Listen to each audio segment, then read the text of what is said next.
We're about to journey deep into the sand-covered secrets of ancient Egypt, where massive pyramids and hidden underground chambers tell us stories about humanity's oldest obsession with what happens after we die.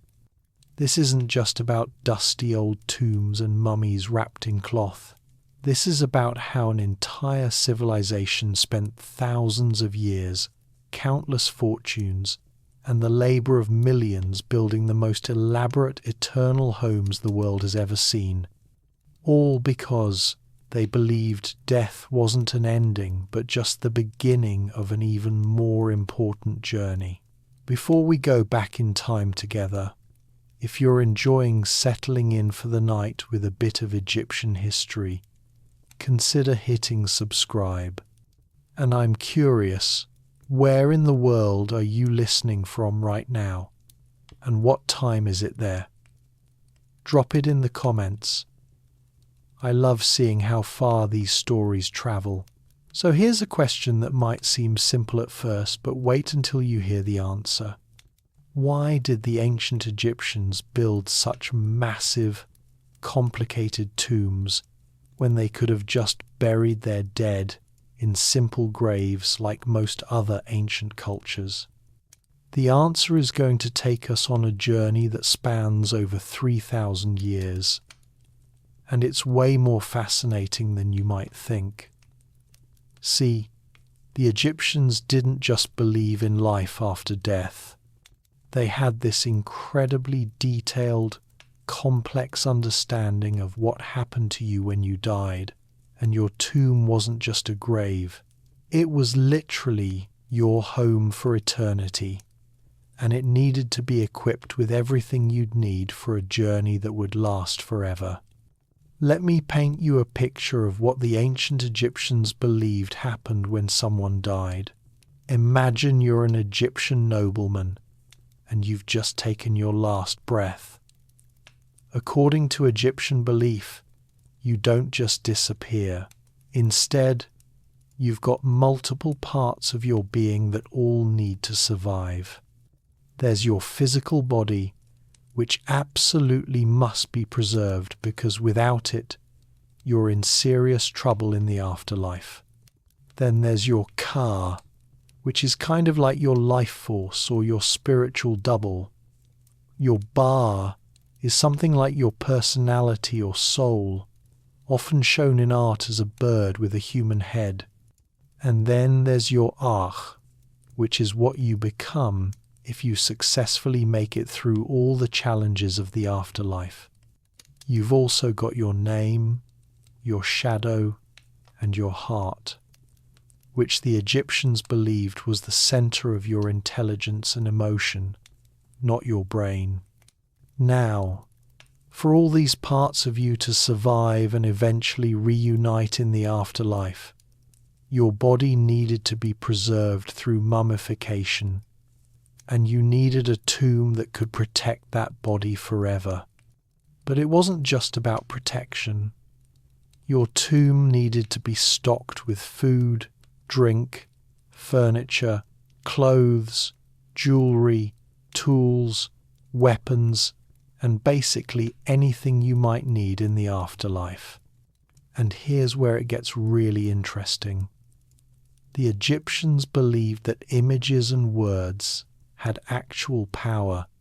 So if you couldn't fit 1,000 loaves of bread in your tomb, you could have an image of 1,000 loaves painted on the wall, and that would magically become real in the afterlife. If you had your name written down and preserved, that part of your identity would live forever. This is why Egyptian tombs are covered in paintings, hieroglyphs, and sculptures. Every image serves a purpose in ensuring the deceased person's survival in eternity. But let's go back to the very beginning, because Egyptian tombs didn't start out as the elaborate structures we think of today. In the predynastic period, before Egypt was even unified into one kingdom around 3100 BCE, The Egyptians buried their dead in simple oval pits dug into the desert sand. The hot, dry sand actually did an amazing job of naturally preserving the bodies.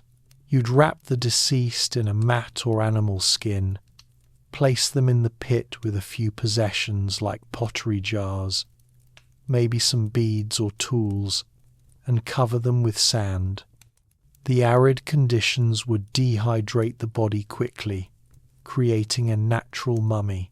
Some of these naturally mummified bodies have survived in remarkably good condition, with skin, hair, and even facial features still intact after more than 5,000 years.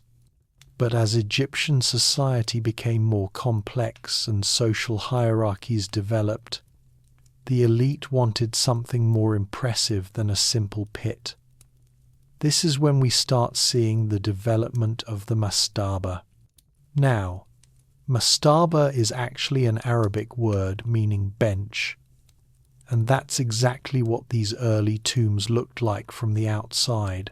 Picture a rectangular structure with sloping sides, kind of like a low, flat-topped pyramid or a massive bench. These first appeared in the early dynastic period, right around the time Upper and Lower Egypt were unified. The earliest mastabas were made of mud brick, and they represented a huge leap forward in tomb design. Instead of just a pit, you now had a superstructure above ground that marked the burial and provided a place for offerings and rituals. The burial chamber itself was still underground, dug deep into the bedrock and accessed by a shaft or a stairway. The body would be placed in this underground chamber along with grave goods, and then the shaft would be sealed. The rectangular superstructure above ground would have a false door on its east side, which is where the living could come to leave food offerings for the deceased. The Egyptians believed that the ka of the deceased could pass through this false door to receive the offerings. Inside many mastabas, you'd find a chapel area where family members could perform rituals and make offerings. The walls would be decorated with scenes from daily life, showing farming, hunting, food preparation, craftsmen at work, and officials overseeing their estates. Now, you might wonder why someone would decorate their tomb with scenes of everyday activities rather than religious imagery. The answer goes back to that belief in the power of images. By depicting all these activities on the tomb walls, the deceased was ensuring they'd have access to all these resources in the afterlife. If you showed your estate producing abundant crops, those crops would be available to you eternally. If you showed cattle being raised and butchered, you'd have meat forever. Every scene was a form of insurance for the afterlife. Let me tell you about one of the most impressive mastaba tombs that's been discovered. At Saqqara, which was the main burial ground for the ancient capital of Memphis, there's a massive mastaba complex that belonged to a high official named Mereruka, who lived during the 6th dynasty, around 2300 BCE. This isn't just a single chamber. Mereruka's mastaba contains 32 rooms, making it the largest private tomb at Saqqara. The walls are covered with incredibly detailed reliefs showing Mereruka's life and activities.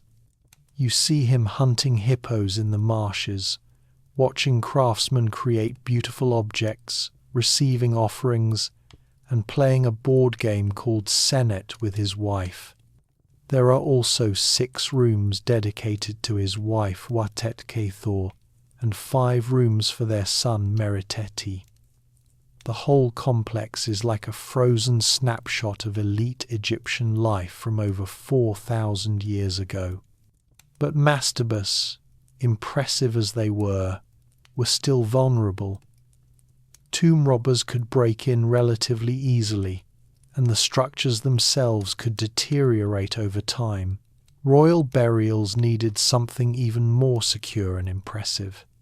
This brings us to one of the most revolutionary moments in architectural history, and it all started with one man, a genius named Imhotep, and his king, Djoser. Around 2670 BCE, during the Third Dynasty, King Djoser wanted a burial monument that would tower over everything else and last for eternity. His chief architect, Imhotep, who was also a priest, physician, and all-around brilliant guy, came up with something that had never been done before. He would stack mastabas on top of each other, each one smaller than the one below, creating a massive stepped structure that would rise nearly 200 feet into the air. This was the step pyramid of Djoser, and it changed everything. The step pyramid wasn't just a tomb. It was the centerpiece of a massive mortuary complex covering nearly 40 acres. The entire complex was surrounded by a limestone wall over 30 feet high, with only one real entrance through 14 false doors. Inside this enclosure, you'd find courtyards for rituals, chapels, administrative buildings, and storage magazines. The pyramid itself had 6 distinct steps and was built entirely of limestone blocks, not mud brick. Underneath the pyramid was a maze of tunnels and chambers carved into the bedrock, creating an underground palace with rooms lined in blue glazed tiles meant to imitate the reed matting that would have decorated the royal palace. The burial chamber was at the bottom of a massive shaft over 90 feet deep. What's amazing is that you can see Imhotep experimenting as he built. The pyramid started as a smaller square mastaba, then was expanded into a larger square mastaba, then became a 4-step pyramid, and finally was enlarged to 6 steps. You can actually see the different stages of construction within the structure itself. Imhotep was literally inventing pyramid building as he went along, figuring out problems that no architect had ever faced before. The step pyramid complex also featured something called the Hebsed Court. The Hebsed was a festival where the king would ritually renew his strength and prove he was still fit to rule. Typically, this happened after 30 years of reign and then periodically after that. In Djoser's mortuary complex, there's a courtyard with dummy buildings representing the shrines of Upper and Lower Egypt, where the king's spirit could continue celebrating the Hebsed festival for eternity. These buildings are fascinating because they're carved from solid limestone to look like structures that would have been made from lighter materials like wood and reeds. They're 3-dimensional stone representations of temporary buildings, complete with doors that can't open because they're solid stone and hinges that are purely decorative. Everything was designed to serve the king's ka in the afterlife.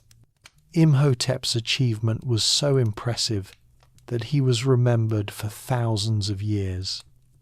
He was eventually deified, turned into a god of wisdom and medicine. The Greeks later associated him with their god of medicine, Asclepius.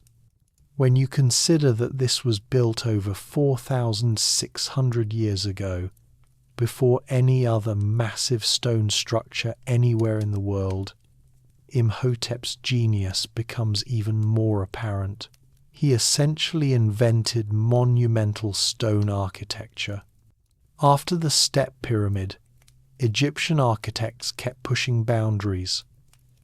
They wanted to create a true pyramid with smooth sides, not steps. This transition wasn't easy, and we have archaeological evidence of their trial and error. Let me tell you about the Pyramid of Midum, because it's one of the most interesting architectural failures in history. The Midum Pyramid, built during the reign of Sneferu, who was the founder of the 4th dynasty around 2600 BCE, started as a 7-step pyramid, was then enlarged to 8 steps, and finally had its steps filled in with limestone casing to create smooth sides. Sounds good, right? Wrong. At some point, possibly during construction or maybe later, the outer casing and much of the filling collapsed, leaving just the stepped core tower sticking up out of a massive pile of rubble. Standing there today, it looks like a strange 3-step tower emerging from a hill of debris. What went wrong? Researchers think the angle was too steep, the foundation wasn't stable enough, or the outer casing stones weren't properly bonded to the core. Whatever the cause, it was a dramatic lesson in the challenges of building a true pyramid. But Sneferu didn't give up. In fact, he built 2 more pyramids, and both of them taught important lessons. The bent pyramid at Dashur is one of the most unusual-looking pyramids in Egypt. It starts at a steep angle of about 54 degrees, but about halfway up, the angle suddenly changes to a much gentler 43 degrees, giving it a bent or kinked appearance. Why the change? The most accepted theory is that the architects realized the original angle was too steep, and the pyramid was becoming unstable, with cracks appearing in the chambers inside. Rather than risk a collapse like at Midum, they changed the angle mid-construction to reduce the weight and stress. The result is structurally sound but aesthetically weird. Sneferu's 3rd pyramid, the Red Pyramid, also at Dashur, finally got it right. Built at the gentler angle of 43 degrees from the ground up, this was the first successful true smooth-sided pyramid. It's called the Red Pyramid because of the reddish limestone used in its core, which is visible now that most of the white casing stones have been removed. At about 340 feet tall, it was the tallest structure in the world when it was completed. The burial chambers inside are impressive, with massive corbelled ceilings where the stone blocks are layered in such a way that each layer projects slightly inward until they meet at the top, creating a peaked ceiling that can support enormous weight. Now we come to the moment when everything came together, when all the lessons learned from the Step Pyramid, the Midum disaster, the Bent Pyramid, and the Red Pyramid combined to create something so perfect, so monumentally impressive, that it's become the symbol of ancient Egypt itself. I'm talking, of course, about the Great Pyramid of Khufu at Giza. Khufu was Sneferu's son, and around 2580 BCE, he decided to build the ultimate eternal resting place. The numbers are staggering. The Great Pyramid originally stood at 481 feet tall, making it the tallest man-made structure in the world for over 3,800 years, until the Lincoln Cathedral was completed in England in 1311 CE. Just let that sink in. For more than 3 millennia, nothing humans built came close to the height of this pyramid. It's made of approximately 2.3 million limestone blocks, each weighing an average of 2.5 tons. though some of the granite blocks in the internal chambers weigh as much as 80 tons. The base covers over 13 acres and was laid out so precisely that the four sides align almost perfectly with the cardinal directions, being off by less than 4 minutes of arc. That's an error of less than 0.058 degrees. Without magnetic compasses or modern surveying equipment, the ancient Egyptian engineers achieved a level of accuracy that's mind-blowing. How did they do it? We don't have ancient Egyptian construction manuals, but archaeologists and engineers have developed well-supported theories based on evidence. For the alignment, they likely used the stars. By tracking the rising and setting points of a star on the horizon, or by using the circumpolar stars that rotate around the celestial North Pole, ancient astronomers could establish true north with remarkable precision. For levelling the base, they probably used water-filled trenches. Water always finds a level surface, so by cutting channels in the bedrock and filling them with water, they could mark a level line around the entire base. Moving and lifting the massive stones was an incredible feat of organization and engineering. The limestone for the core came from quarries right near the pyramid site. Workers would cut the blocks using copper tools and wooden wedges. They'd cut channels around the block, drive in wooden wedges, and then soak the wedges with water. As the wood expanded, it would crack the limestone free. The finer white limestone for the casing came from quarries at Tura, across the Nile, and the granite for the internal chambers came from Aswan, over 500 miles south. These stones were transported by boat during the Nile's flood season when the river was high and could reach closer to the building site. For moving the blocks over land, workers used sledges, wooden sleds that the blocks would be loaded onto. Paintings in Egyptian tombs actually show us this process. In one famous scene from the tomb of Jehutihotep, you can see a massive statue being pulled on a sledge by rows of workers while one person pours liquid in front of the sledge. For a long time, people thought this was just ceremonial, but a physics experiment published in 2014 proved this actually makes sense. Pouring water on the sand in front of the sledge reduces friction by about 50%. The water makes the sand firmer and prevents it from piling up in front of the sledge.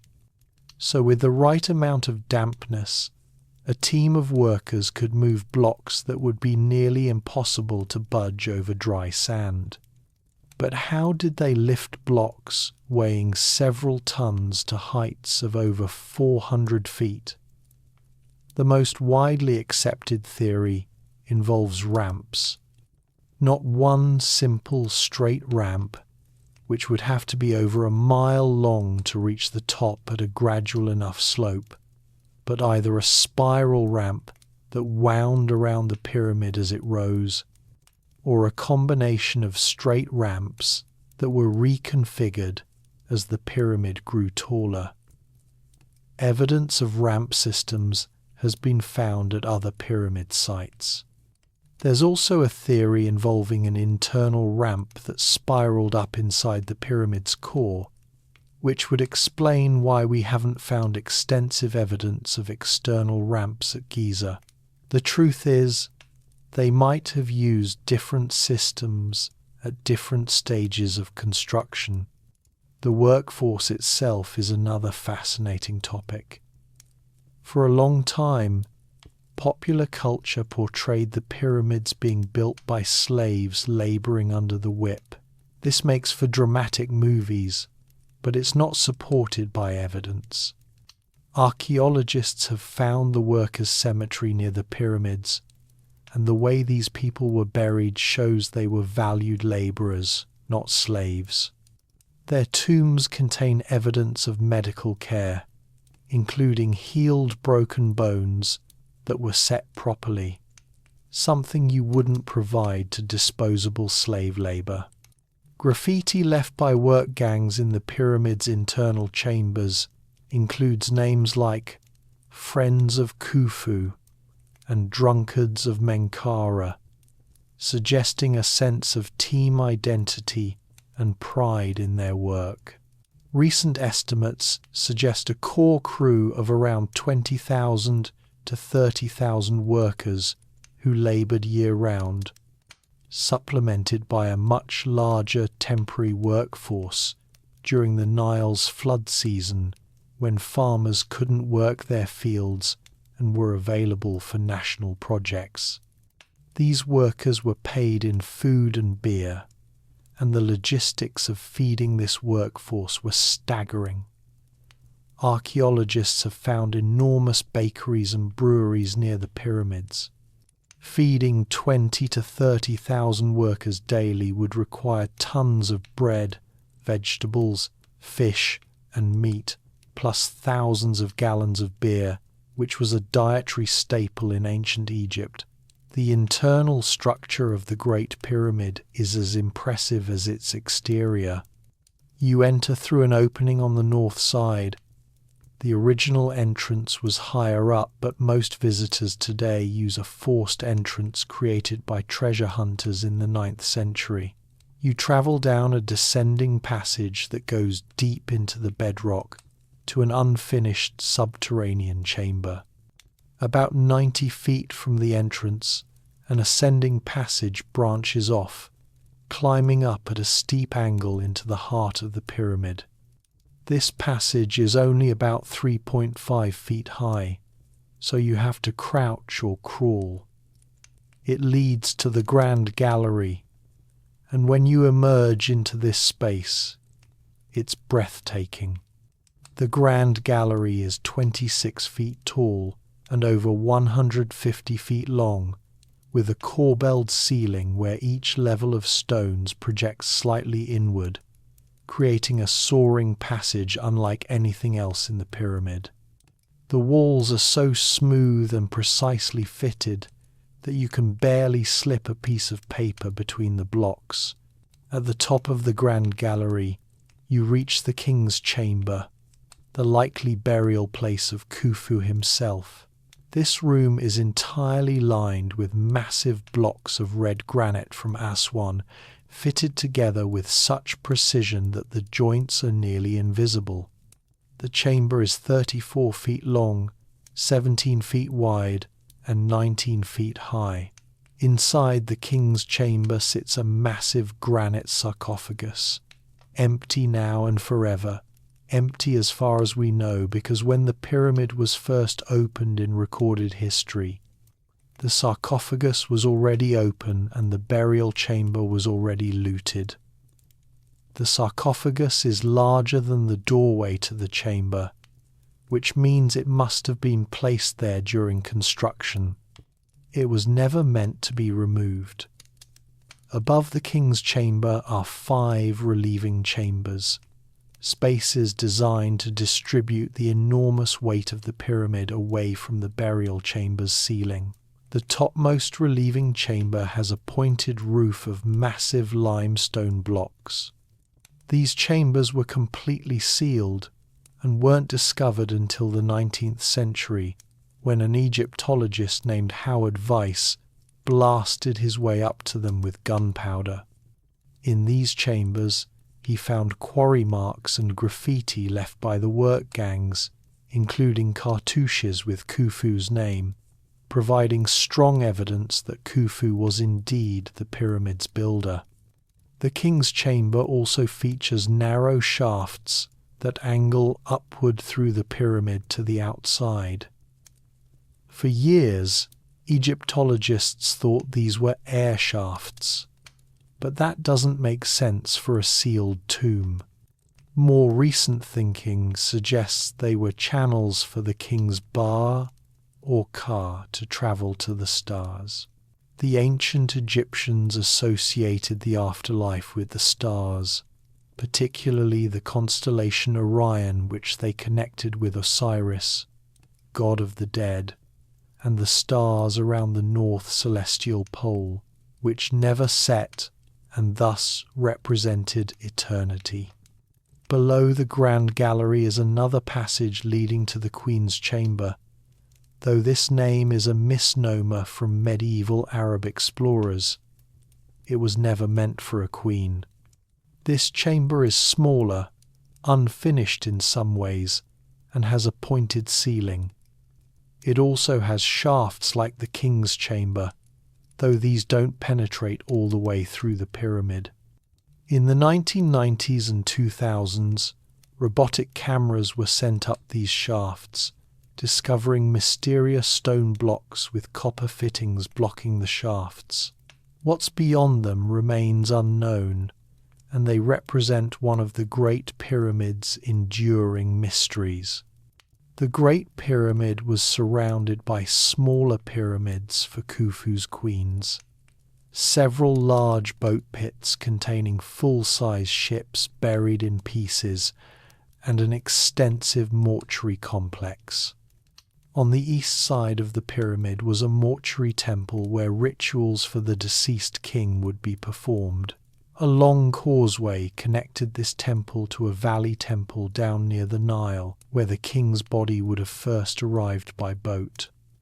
These temples were decorated with fine reliefs and statues, though almost nothing survives today because the temples were largely dismantled in later periods and their stone reused for other buildings. Khufu's son Giza started a pyramid at Abu Roash, north of Giza, but it was never finished. Khufu's other son, Khafre, built the second pyramid at Giza, which appears taller than his father's because it's on higher ground, though it's actually about 10 feet shorter. Khafre's pyramid is famous for still retaining some of its smooth limestone casing at the top, giving us a glimpse of what all the pyramids once looked like when they were covered in brilliant white polished limestone that would have gleamed in the desert sun. Khafre's mortuary complex is better preserved than his father's, and it includes one of the most recognizable monuments in the world, the Great Sphinx. The Sphinx is a massive statue with the body of a lion and a human head, carved from the living bedrock.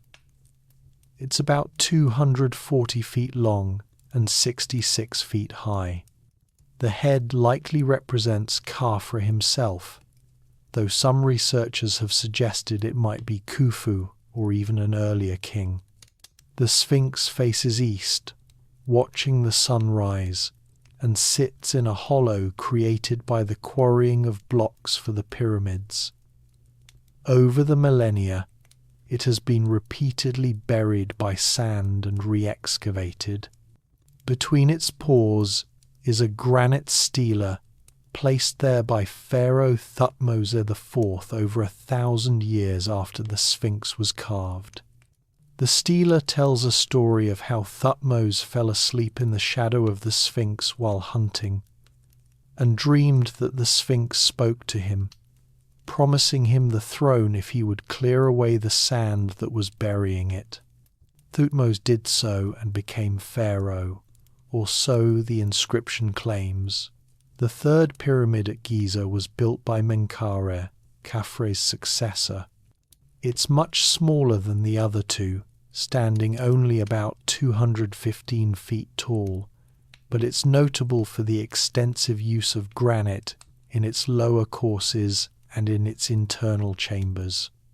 Menkaure's pyramid complex included 3 small pyramids for queens and an elaborate mortuary temple, where archaeologists found some of the finest sculptures from the Old Kingdom, including beautiful statues of Menkaure with goddesses and with his queen.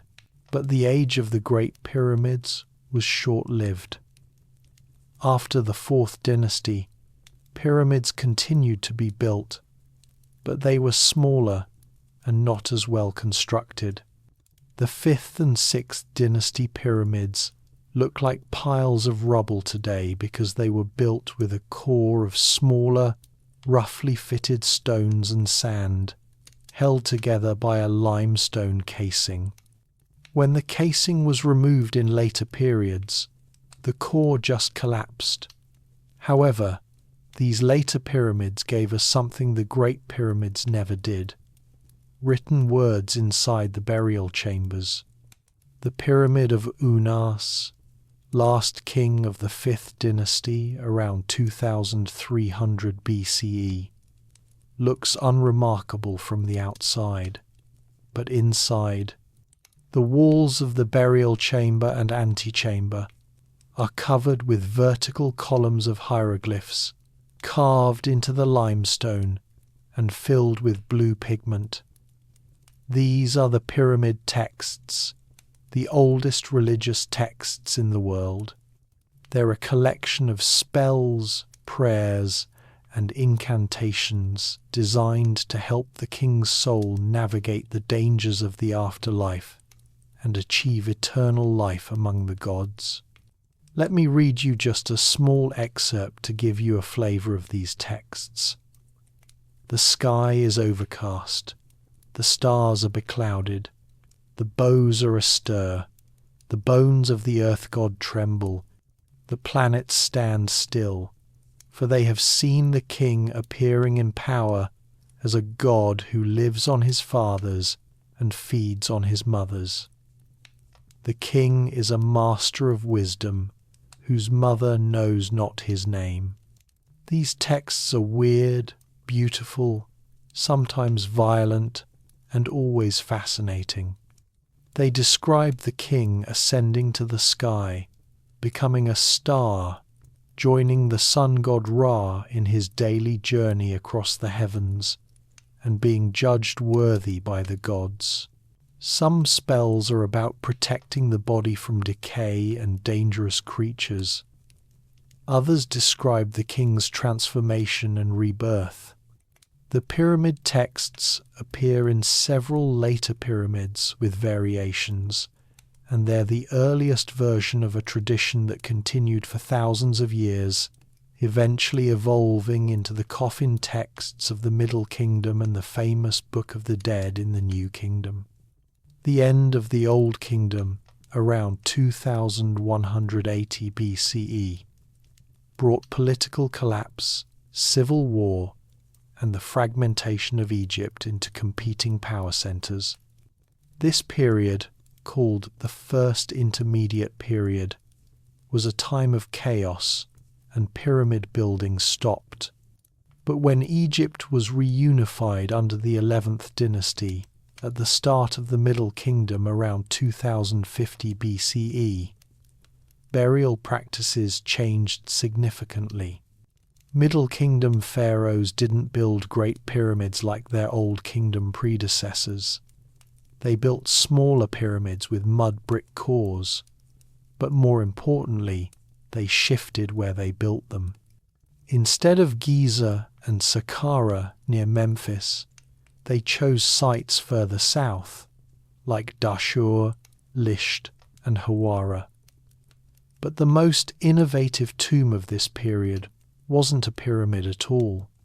It was carved into the rock at Deir el-Bahari in Thebes by King Mentuhotep II, the pharaoh who reunified Egypt.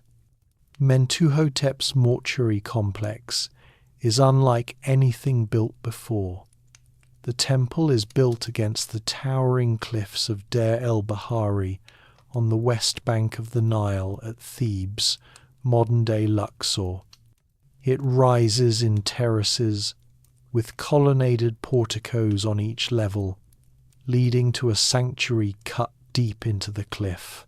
The combination of built structures and rock-cut chambers, the integration of the temple with the dramatic natural landscape, and the use of multiple levels were all revolutionary ideas. While there may have been a pyramid or pyramid-shaped structure at the center of the temple, what survives is primarily the terrace temple itself. This design would inspire one of the most beautiful buildings in Egypt over 500 years later, but we'll get to that. The later Middle Kingdom pharaohs returned to building pyramids, but they focused their attention on security. The pyramids might have been smaller and less impressive, but the burial chambers inside were incredibly complex, with mazes of passages, false doors, hidden entrances, and portcullis blocks, massive stone slabs that would slide down to seal passages after the burial. The pyramid of Amenemhat III at Hawara was famous in ancient times for its mortuary temple, which the Greeks called the labyrinth. Classical writers described it as having thousands of rooms and passages, more impressive than any building in Greece.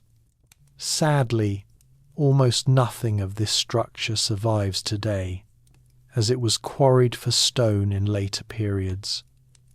But ancient descriptions suggest it was an enormous complex with countless chambers for rituals and offerings.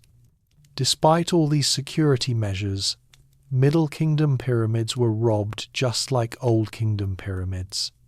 Tomb robbery was such a serious problem that by the New Kingdom, which began around 1550 BCE, the pharaohs made a radical decision. No more pyramids. Instead, they would separate the tomb from the mortuary temple.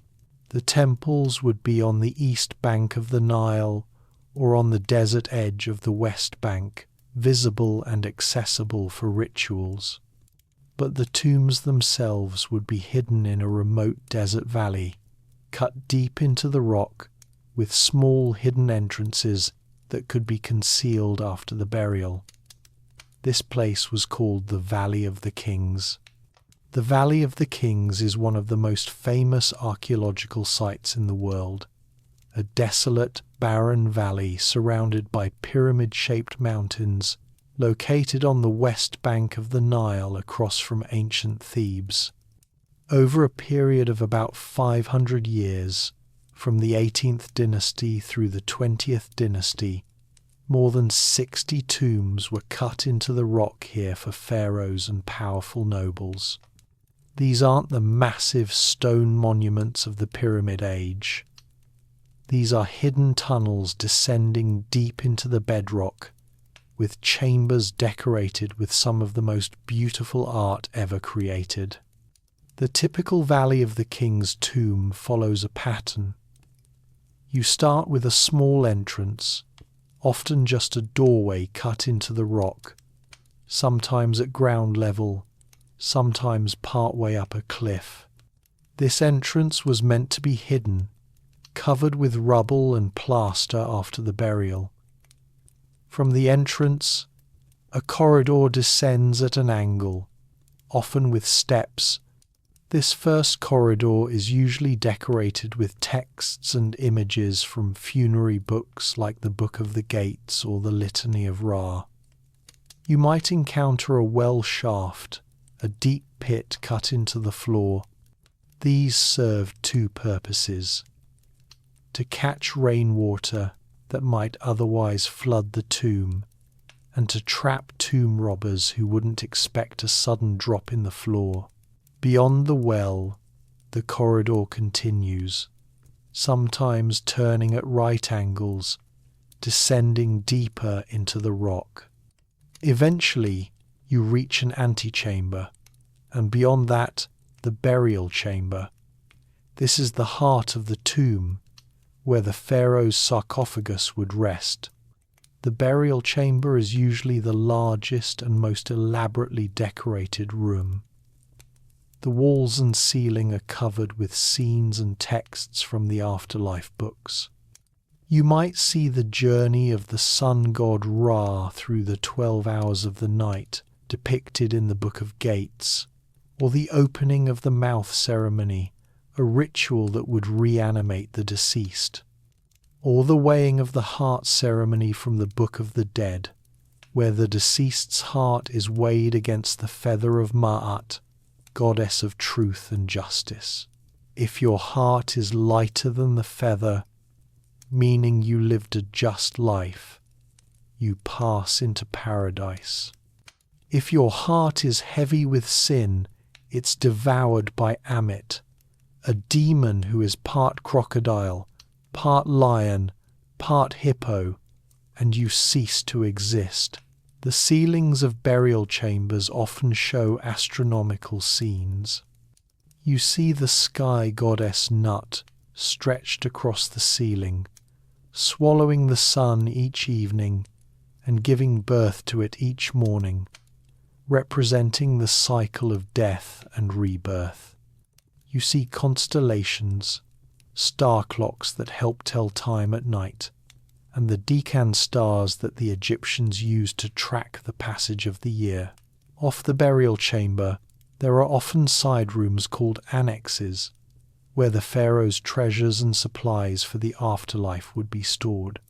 Furniture, clothing, chariots, weapons, food, wine, jewelry, religious objects, magical amulets, everything needed for eternal life. The sarcophagus in the burial chamber would be massive, often carved from a single block of stone like granite or quartzite. Inside the stone sarcophagus would be one or more coffins, usually wood covered in gold, with the innermost coffin holding the mummy of the pharaoh. Let me tell you about one specific tomb that gives us an incredible window into this world.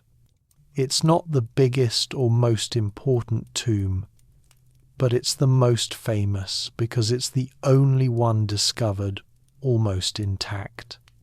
I'm talking about the tomb of Tutankhamun, a minor pharaoh who died young and was almost forgotten by history until November 4th, 1922, when archaeologist Howard Carter made the discovery that would captivate the world. Carter had been searching the Valley of the Kings for years, funded by his patron Lord Carnarvon. By 1922, they'd found nothing, and Carnarvon wanted to quit, but Carter convinced him to fund one more season. On November 4th, a water boy working at the site discovered a step cut into the bedrock. Carter had his team clear the area and found a stairway descending into the rock. At the bottom was a sealed doorway, and on the plaster ceiling were stamp seals with Tutankhamun's name. Carter sent a telegram to Carnarvon in England, and when Carnarvon arrived 3 weeks later, they officially opened the tomb. Beyond the first sealed door was a descending passage filled with rubble. Beyond that was a second sealed door. Carter made a small hole in the upper corner and held up a candle. Carnarvon asked if he could see anything. Carter's reply has become one of the most famous lines in archaeology. Yes, wonderful things. When they entered the tomb, they found themselves in an antechamber crammed with objects. 3 gold-covered couches, shaped like sacred animals. Chests and boxes stacked everywhere. 2 life-size statues of the king flanking a sealed doorway. Chariots that had been dismantled to fit through the door. It was overwhelming. Every surface seemed to be covered in gold. But this was just the antechamber. Beyond the sealed doorway guarded by the statues was the burial chamber.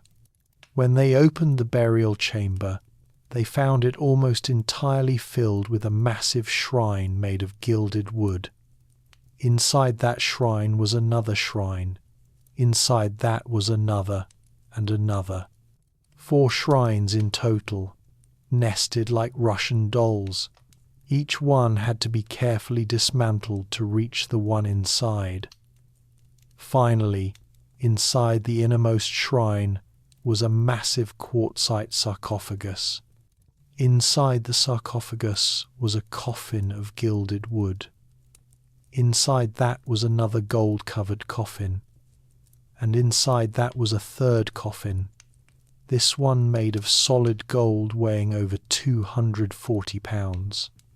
Inside the gold coffin was Tutankhamun's mummy, the head and shoulders covered with a magnificent golden mask that has become one of the most iconic images of ancient Egypt. The mask is extraordinary.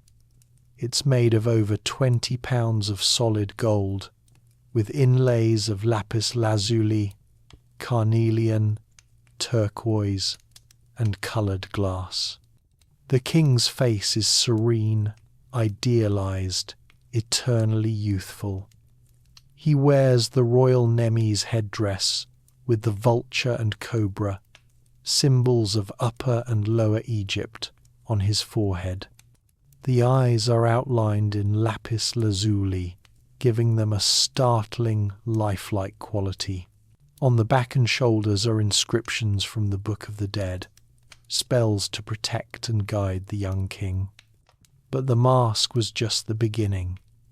Tutankhamun's mummy was wrapped in linen, and within the wrappings were over 143 objects, amulets and jewellery placed there to protect him. Gold sandals on his feet, gold sheaths on his fingers and toes, a gold dagger on his hip, with an iron blade that came from a meteorite, making it more precious than gold at the time.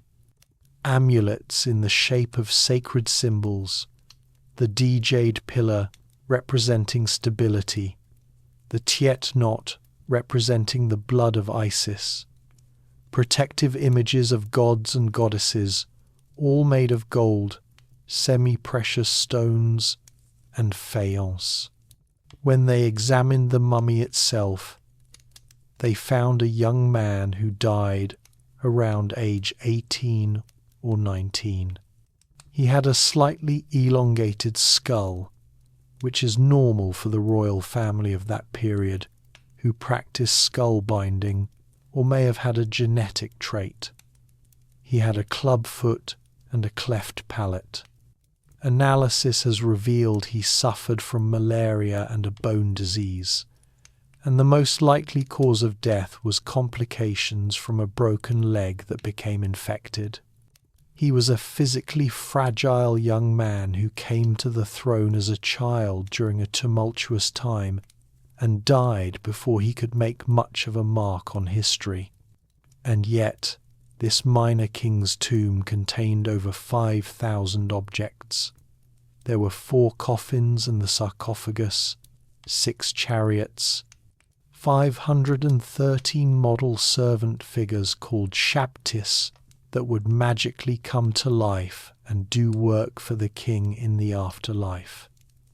Hundreds of items of clothing, 34 jars of wine, with labels noting the vintage and vineyard, 50 jars of meat, cases of perfume and oils, musical instruments, weapons, board games to pass eternity, furniture including a throne covered in gold and inlaid with semi-precious stones and coloured glass, showing the young king and his wife AncientEgypt in an intimate domestic scene. Jewellery, statues, religious objects, even the mummified bodies of 2 stillborn babies, likely his daughters who were buried with him. If this was what a minor king got, imagine what must have been in the tombs of the great pharaohs, like Seti I or Ramesses II. Unfortunately, we'll never know because all the major tombs were robbed in antiquity. Tutankhamun's tomb itself showed evidence of having been broken into twice shortly after the burial, but the robbers took only easily portable valuables like perfume and oils, and the tomb was resealed by officials. Then it was forgotten.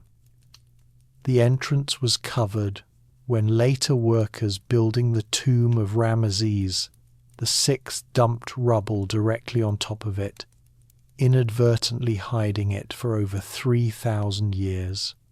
The discovery of Tutankhamun's tomb caused a worldwide sensation.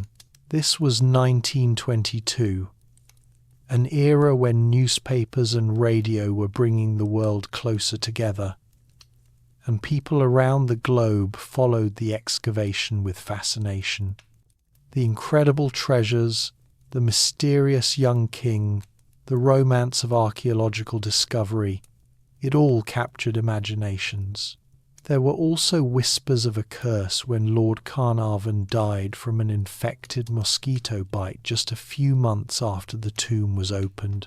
The press sensationalized this into the curse of the pharaohs, though most of the people who were actually present at the opening lived long, normal lives. Tutankhamun's tomb was small because he died unexpectedly young. The tomb he was buried in was probably originally intended for someone else, perhaps his successor, A.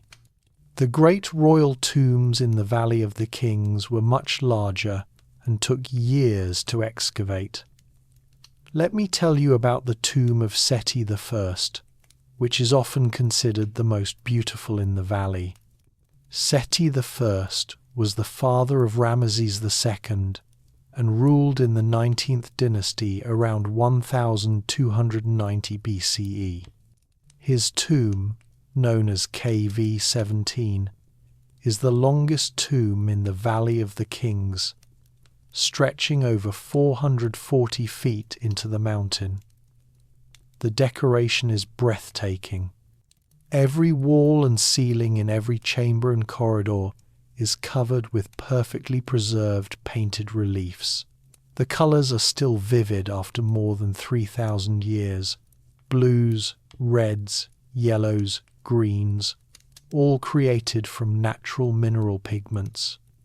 You descend through corridor after corridor, each decorated with different sections of funerary texts. The Book of Gates shows you the 12 hours of night as the sun god travels through the underworld. Each hour has its own demons and challenges. The Book of the Dead provides spells and knowledge. The walls show the king in the presence of gods: Osiris, Anubis, Horus, Hathor, receiving their blessing and becoming one with them. The artistry is incredible. The figures are elegant and perfectly proportioned. The hieroglyphs are precise. Even the ceiling decorations are masterpieces, with astronomical charts and the figure of Nut repeated endlessly. At the end of the tomb, you reach the burial chamber, and here the decoration reaches its peak. The vaulted ceiling is painted with astronomical scenes and texts. The walls show the complete Book of Gates and portions of the Book of the Divine Cow. In the centre of the chamber, there's a lowered area where the massive alabaster sarcophagus once stood. The sarcophagus itself is now in a museum in London, and it's a work of art carved from a single piece of translucent alabaster and covered inside and out with texts and images from the Book of Gates. When lit from within, the whole thing glows. The tomb has side chambers and annexes branching off at various points, some decorated, some left as bare rock. There's even a chamber that was cut through the ceiling of the burial chamber, descending further down into the mountain. This chamber has never been fully explored because it's partly flooded and unstable, and it represents one of the mysteries of the tomb. Why did they cut this additional chamber? Was it ritual, searching for the primeval waters of creation? Was it practical, dealing with water seepage? We don't know. Not all Valley of the Kings tombs were finished. Many pharaohs started tombs that were never completed, either because the king died before the work was done, or because structural problems forced the work to be abandoned and a new tomb started. These unfinished tombs give us insight into the construction process. You can see how the ancient workers first cut a rough corridor, then smoothed the walls, then covered them with a layer of plaster, then painted a grid on the plaster to help maintain correct proportions, and finally carved and painted the decoration. In abandoned tombs, you see these stages frozen mid-process. Royal women had their own burial ground, the Valley of the Queens, located nearby. Here, queens, princes, and princesses were buried in tombs that, while smaller than the pharaoh's tombs, were no less beautifully decorated. The most famous is the tomb of Nefertari, favourite wife of Ramesses II. This tomb is smaller than the great king's tombs, but the quality of the painting is extraordinary. The colours are brilliant, the figures graceful, and the scenes enchanting. Nefertari is shown dressed in a flowing white gown, playing senet with an invisible opponent, being greeted by gods, reciting spells, and making offerings. The whole tomb is a celebration of beauty and divine femininity. But not everyone could afford a tomb in the Valley of the Kings or Queens. What about the workers who cut these tombs? Where did they live, and where were they buried? This is where the village of Deir el-Medina comes into the story, and it's one of the most fascinating archaeological sites in Egypt. Deir el-Medina was a purpose-built community for the workers who excavated and decorated the royal tombs. It was established in the 18th dynasty and occupied for over 400 years. The village is located in a small valley near the Valley of the Kings, isolated from the main population centres. The reason for this isolation was security. The workers knew the locations of the royal tombs and the contents. They couldn't be allowed to freely mingle with the general population and potentially leak information to tomb robbers. The village itself was walled, with about 70 small houses arranged along a main street. Each house was long and narrow, typically about 15 feet wide and 70 feet deep, with several rooms. An entrance, a main room with a small shrine to household gods, a couple of smaller rooms, and an open courtyard at the back for cooking. The workers lived here with their families, and the government supplied them with rations of grain, water, fish, vegetables, and other necessities, since the village was too isolated to easily access markets. We know more about the daily lives of these people than almost any other group from ancient Egypt, because they were literate and they left tons of written material. Thousands of ostraka, pieces of broken pottery and limestone chips, have been found at Deir el-Medina with writing on them. These aren't formal inscriptions but casual notes, work rosters, shopping lists, legal documents, love poems, magical spells, complaints, receipts, school exercises, and letters. Reading these ostraka is like reading the text messages and notes of people from 3,000 years ago. We learn that the workers were organized into two gangs, the left gang and the right gang, each with about 30 to 60 men. They worked 8-hour shifts and followed a 10-day week, working 8 days with a 2-day weekend. They lived at the work site in temporary camps during their work period, then returned to the village for their days off. We read about worker strikes when rations were late. We read about workplace disputes and court cases. We read about affairs and divorces. One ostracon is a letter from a woman named Meret Sager to her estranged husband, and it's heartbreaking in its emotional directness even after 3 millennia. The workers of Deir el-Medina built their own tombs in the hills around the village, and these tombs are fascinating because they show us how the middle class, the skilled craftsmen, approached death and the afterlife. These tombs typically have a small brick or stone chapel above ground, often topped with a small pyramid, and underground burial chambers accessed by a shaft. The chapels often have a stela, an inscribed stone slab, showing the deceased and his family making offerings to the gods.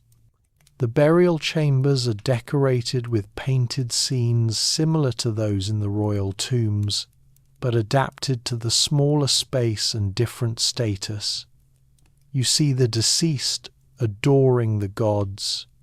You see scenes from the Book of the Dead, especially the weighing of the heart and the field of reeds, which is the Egyptian paradise, a place of abundant crops where the deceased would live in ease.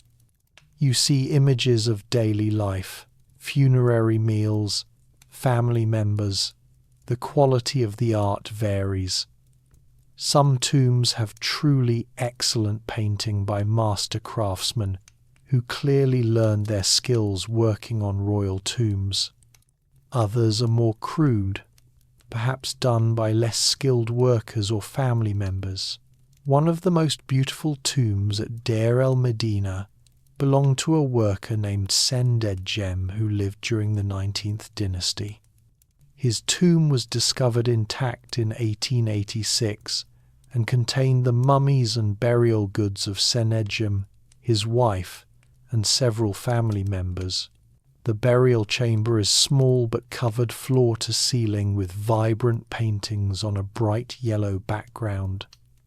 The colours have remained incredibly fresh because the tomb was sealed for over 3,000 years. You see Sendedjem and his wife in the field of reeds, harvesting grain. You see them adoring Osiris and other gods of the dead. You see protective deities and magical symbols. The ceiling shows the sky goddess Nut. It's a complete little universe designed to ensure Sendedjem's eternal life. Moving beyond Thebes and the Valley of the Kings, we need to talk about the tombs of the nobles and officials, because these people, while not royal, were wealthy and powerful, and their tombs provide us with the most detailed pictures of daily life in ancient Egypt. Remember how I mentioned earlier that tomb walls were covered with scenes of daily activities to ensure the deceased would have access to all these things in the afterlife? The nobles' tombs took this to an extreme. These tombs are cut into hillsides near major cities. At Thebes, there are several areas of nobles' tombs, like Sheikh Abd el-Qurna. At Memphis, you have the vast necropolis of Saqqara. These tombs typically have a visible facade, a courtyard, a chapel for offerings, and burial chambers underground. The chapel walls are covered with scenes in relief or paintings showing every aspect of Egyptian life. You see agriculture in incredible detail, ploughing with oxen, sowing seed, irrigating fields using shadoof, a counterweighted pole with a bucket, harvesting grain with sickles, threshing grain by having cattle trample it, winnowing to separate grain from chaff. You see the harvest being measured, and recorded by scribes while the landowner watches. You see workers being beaten for not meeting quotas, which is a reminder that ancient Egypt wasn't a utopia. You see grapes being harvested and pressed into wine, workers trampling the grapes in vats while holding onto ropes to keep from slipping. You see craftsmen at work, carpenters sawing and planing wood, building furniture and boats, sculptors carving statues, jewelers making intricate pieces, potters at their wheels, metal workers smelting copper, casting bronze, hammering gold. You see fishing and fowling in the marshes, men in papyrus boats, using nets, spears, and traps to catch fish and birds. You see animal husbandry, herds of cattle, goats, and sheep being tended, counted, and slaughtered. You see scenes of banquets and entertainment, musicians playing harps, lutes, drums, and flutes, dancers performing, their bodies captured in motion, guests at a feast, dressed in their finest linen garments and elaborate wigs, being served by servants. Sometimes you see more intimate scenes, a wife sitting at her husband's feet, children playing, pet monkeys and cats. All of this is shown in the distinctive Egyptian artistic style that we all recognize. Figures shown in composite view, head in profile, eye from the front, shoulders from the front, torso in profile, legs in profile. This wasn't because Egyptian artists didn't know how to draw realistically. It was a deliberate choice to show each part of the body from its most recognizable angle. The goal wasn't photographic realism, but clarity and completeness. Every object, person, and animal is shown in its most identifying view. One of the most famous nobles' tombs is that of Rekhmire, who was vizier, basically prime minister, under Thutmose III and Amenhotep II in the 18th dynasty. His tomb at Sheikh Abdel Qurna has some of the most detailed scenes of craftsmanship and tribute. You see foreign delegations bringing gifts to Egypt, Nubians with gold rings, ivory, and exotic animals, Syrians with horses and chariots, people from Punt with incense and myrrh trees. You see Rekhmire inspecting workshops where every imaginable craft is being practiced. The level of detail is so precise that modern craftsmen have used these paintings to understand ancient techniques. Another famous tomb belongs to Nakht, a scribe and astronomer of the 18th dynasty.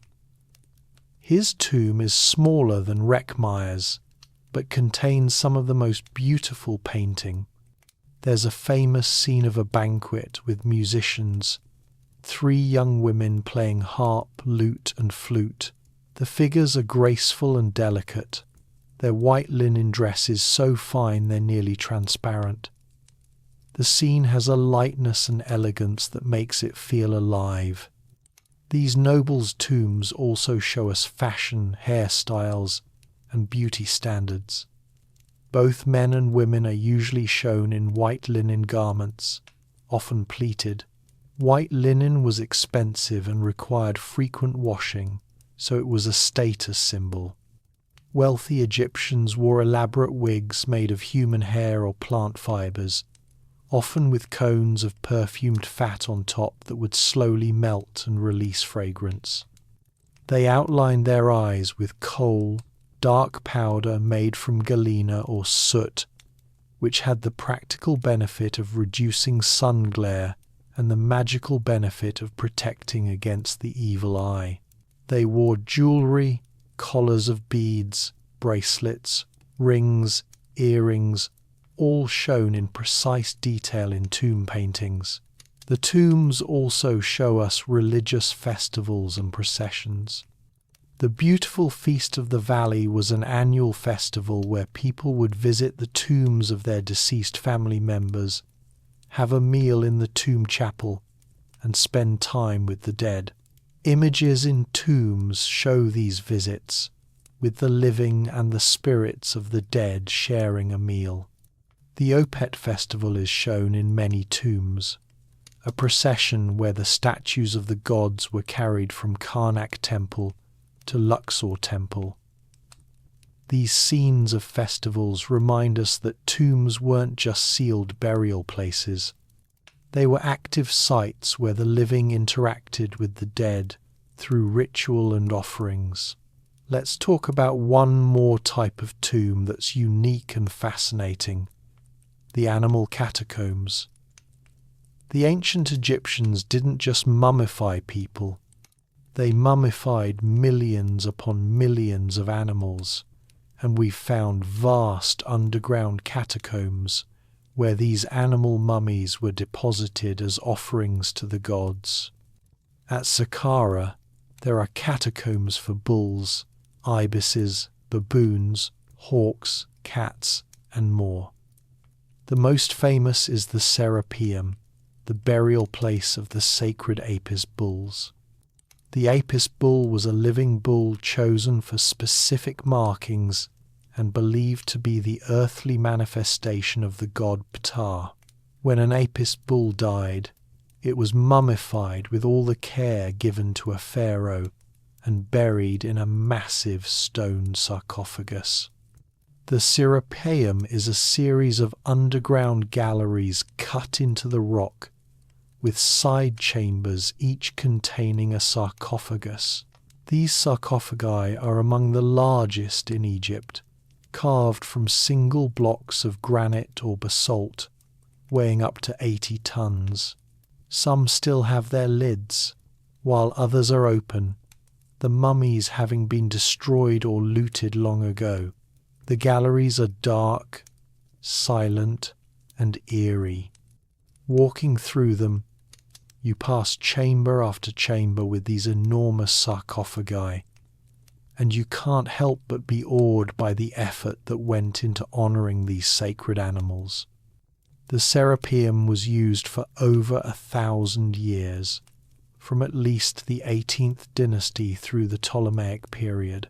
The ibis and baboon catacombs are different. These animals weren't unique individuals like the Apis bull, but were bred and raised specifically to be mummified and offered to the god Thoth, who was associated with both species. Pilgrims would buy a mummified ibis or baboon from vendors at the temple and deposit it in the catacombs as an offering. Over centuries, millions of these mummies accumulated. Archaeologists have found galleries stacked floor to ceiling with pottery jars, each containing a mummified bird. One catacomb contained an estimated 4 million ibis mummies. This was essentially an industry, with breeding farms, mummification workshops, and organised deposition of offerings. It shows us a side of Egyptian religion we don't often think about: the mass production of religious objects and the economy built around pilgrimage and offerings.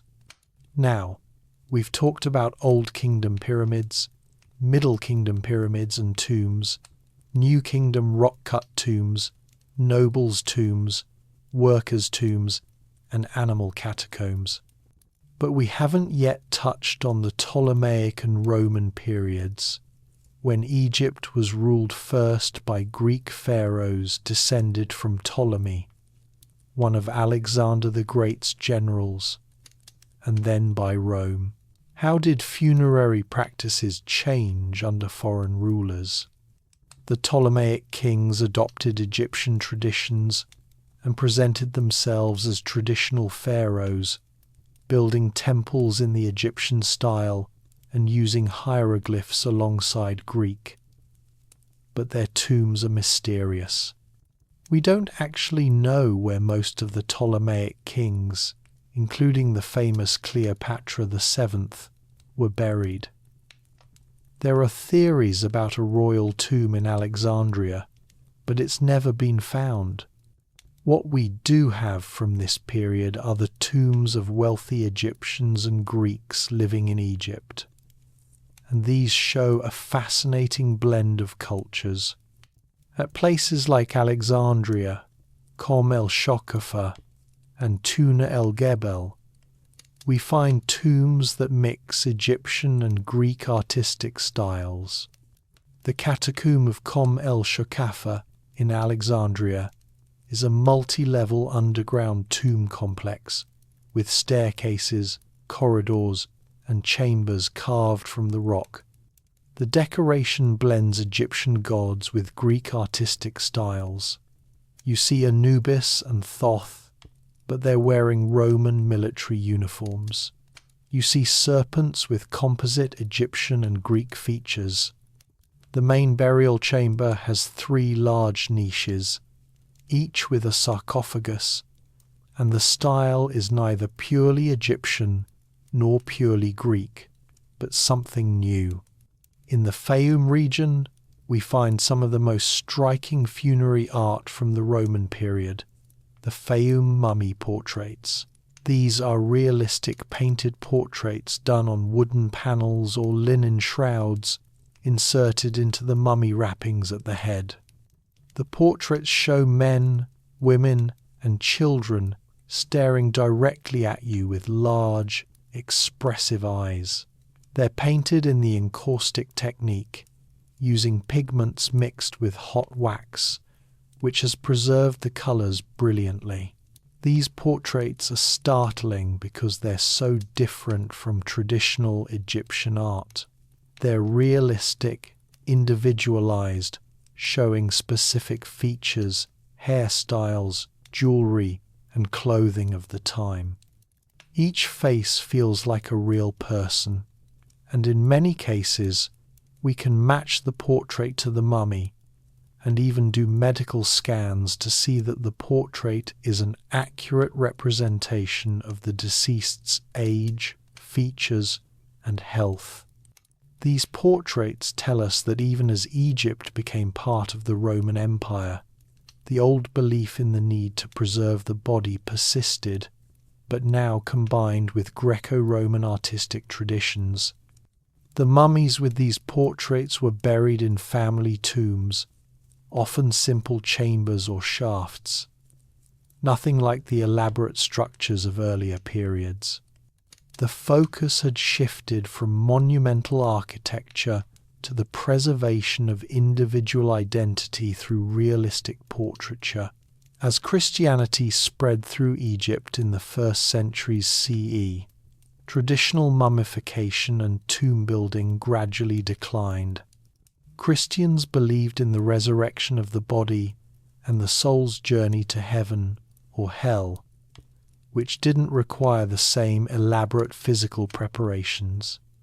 By the 4th century CE, mummification had largely ceased, ending a tradition that had lasted over 3,000 years. But the ancient tombs remained, and they became objects of fascination, fear, and exploitation. In medieval times, mummies were ground up and sold as medicine, based on the mistaken belief that the bitumen-like substance used in mummification had healing properties. Tombs were explored by treasure hunters. The Great Pyramids, especially Khufu's, were opened and looted repeatedly. The beautiful casing stones that once covered the pyramids were stripped away and used to build medieval Cairo. You can still see blocks from the pyramids incorporated into mosques and buildings in the Old City. In the 18th and 19th centuries, as Egyptology emerged as a scholarly discipline, tombs were excavated more systematically, though by modern standards, many of these early excavations were crude and destructive. Mummies were unwrapped at public events as entertainment. Artifacts were divided among excavators, funding institutions, and the Egyptian government, which is why Egyptian antiquities are scattered across museums worldwide. Only in the 20th century did excavation become truly scientific, with careful recording, photography, and conservation. Today, we're still discovering new tombs. As recently as 2019, a cache of sealed coffins was found at Saqqara, untouched for over 2,500 years. Ground-penetrating radar and other technologies are revealing hidden chambers and tombs. There are theories about undiscovered chambers in the Great Pyramid.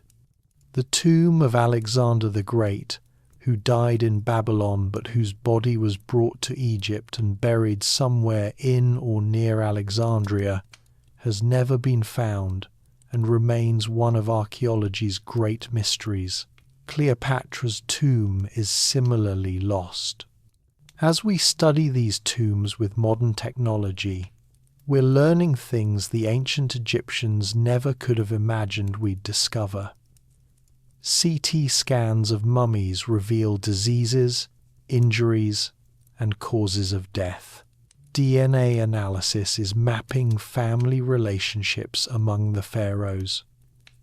Chemical analysis of residues in jars tells us what oils, wines, and foods were stored in them.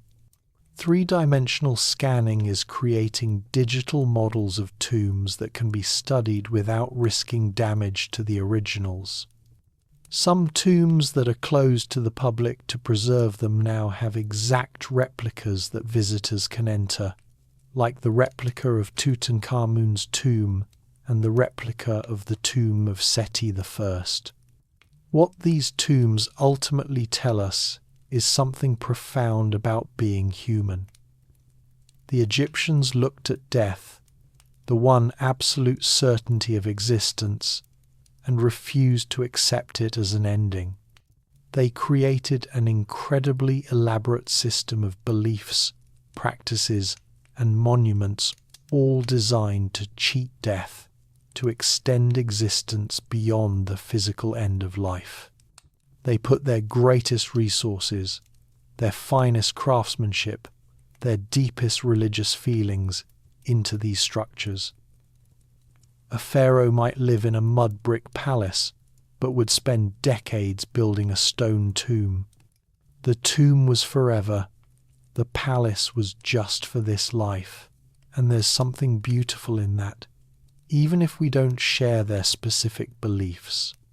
The pyramids, the painted tombs, the golden masks, the mummies wrapped with such care, they're all expressions of love, hope, and the desperate human wish for continuity.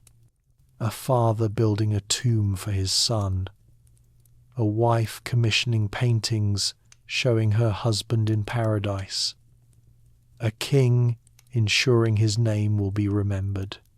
3,000 years later, we're still speaking their names, still marveling at what they built, still trying to understand their hopes and fears. The tombs are also testaments to what humans can achieve when we work together toward a common goal. The pyramids weren't built by slaves, but by communities of workers who took pride in their labor. The painted tombs were created by talented artists who signed their work and passed their skills to apprentices. The mummies were prepared by specialists who refined their techniques over generations. All of this required organization, cooperation, technological innovation, and shared belief. It required a civilization, walking through the Valley of the Kings, standing in the shadow of the Great Pyramid, or looking at the golden mask of Tutankhamun in a museum. You're touching something that transcends time. You're looking at the work of people who lived so long ago that there's a bigger time gap between them and Cleopatra than between Cleopatra and us. And yet, in the painted eyes of a tomb portrait, in the careful placement of amulets around a mummy, in the inscriptions asking for remembrance, you see people who felt the same things we feel. They loved, they feared death, they hoped for immortality, they wanted to be remembered. The ancient Egyptians achieved their goal in a way they never expected. They're not living in some paradise among the stars. Their physical bodies, even the ones that survive as mummies, aren't coming back to life. But their names are still spoken, their faces are still seen, their stories are still told. Every tourist who visits Egypt, every student who studies hieroglyphs, every person who watches a documentary or reads about Tutankhamun keeps them alive in memory. In a very real sense, they've achieved eternal life, just not in the way they imagined. The tombs also remind us that death gives meaning to life. Because the Egyptians knew they would die, they made their lives count. They built monuments that would outlast them. They created art that still moves us.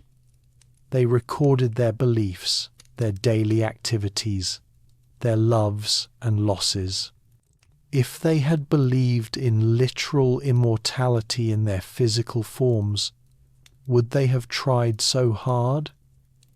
It's the limitation of life, the approaching end, that makes us want to leave something behind. In our modern world, we often avoid thinking about death.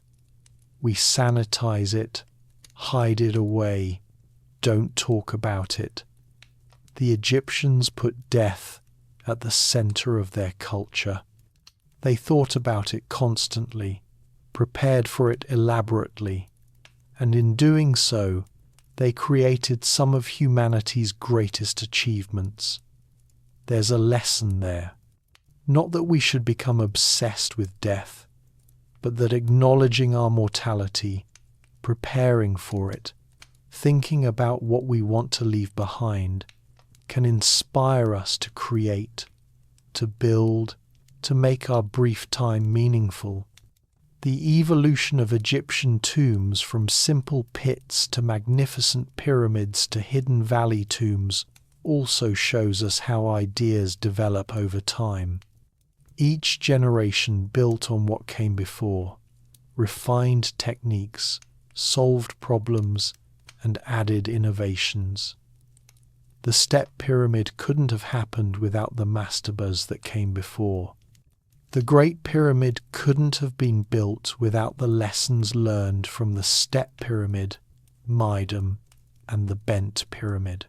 The beautifully painted tombs in the Valley of the Kings, built on thousands of years of artistic tradition. Progress isn't usually sudden revolutionary leaps. It's patient accumulation of knowledge, each generation adding to the collective understanding. These tombs also remind us how much we've lost. Of the 7 wonders of the ancient world, only the Great Pyramid survives. The Lighthouse of Alexandria, the Colossus of Rhodes, the Hanging Gardens of Babylon, all gone. Even within Egypt, so much has been lost. The casing stones of the pyramids, stripped away, the mortuary temples, reduced to foundations, the contents of the tombs, looted or scattered, entire libraries of papyrus texts, burned or rotted away. We're looking at fragments, beautiful and impressive fragments, but fragments nonetheless of a civilization that lasted 3,000 years. Imagine what we don't know, what we'll never know, because it's lost to time, decay, and human destruction. But we're also incredibly fortunate in what survives. The dry climate of Egypt has preserved things that would have rotted away anywhere else. We have papyrus documents from over 4,000 years ago. We have wooden furniture, linen clothing, leather sandals, food, flowers, all preserved by the arid environment. We have mummies with intact skin and hair. We can sequence their DNA, scan their bones, analyze their teeth, and learn about their health, diet, and family relationships. We can read their own words, written in their own hands, on papyrus and ostraca. We can see their faces in paintings and sculptures. No other ancient civilization offers this level of preservation and intimate connection with the people. The rediscovery of ancient Egypt in the modern era has also shaped our culture in fascinating ways. The decipherment of hieroglyphs by Jean-François Champollion in 1822 opened up an entire civilization to understanding. Suddenly, the mysterious symbols covering monuments could be read. The Egyptians could speak to us directly through their own words, not just through what Greek and Roman writers had said about them.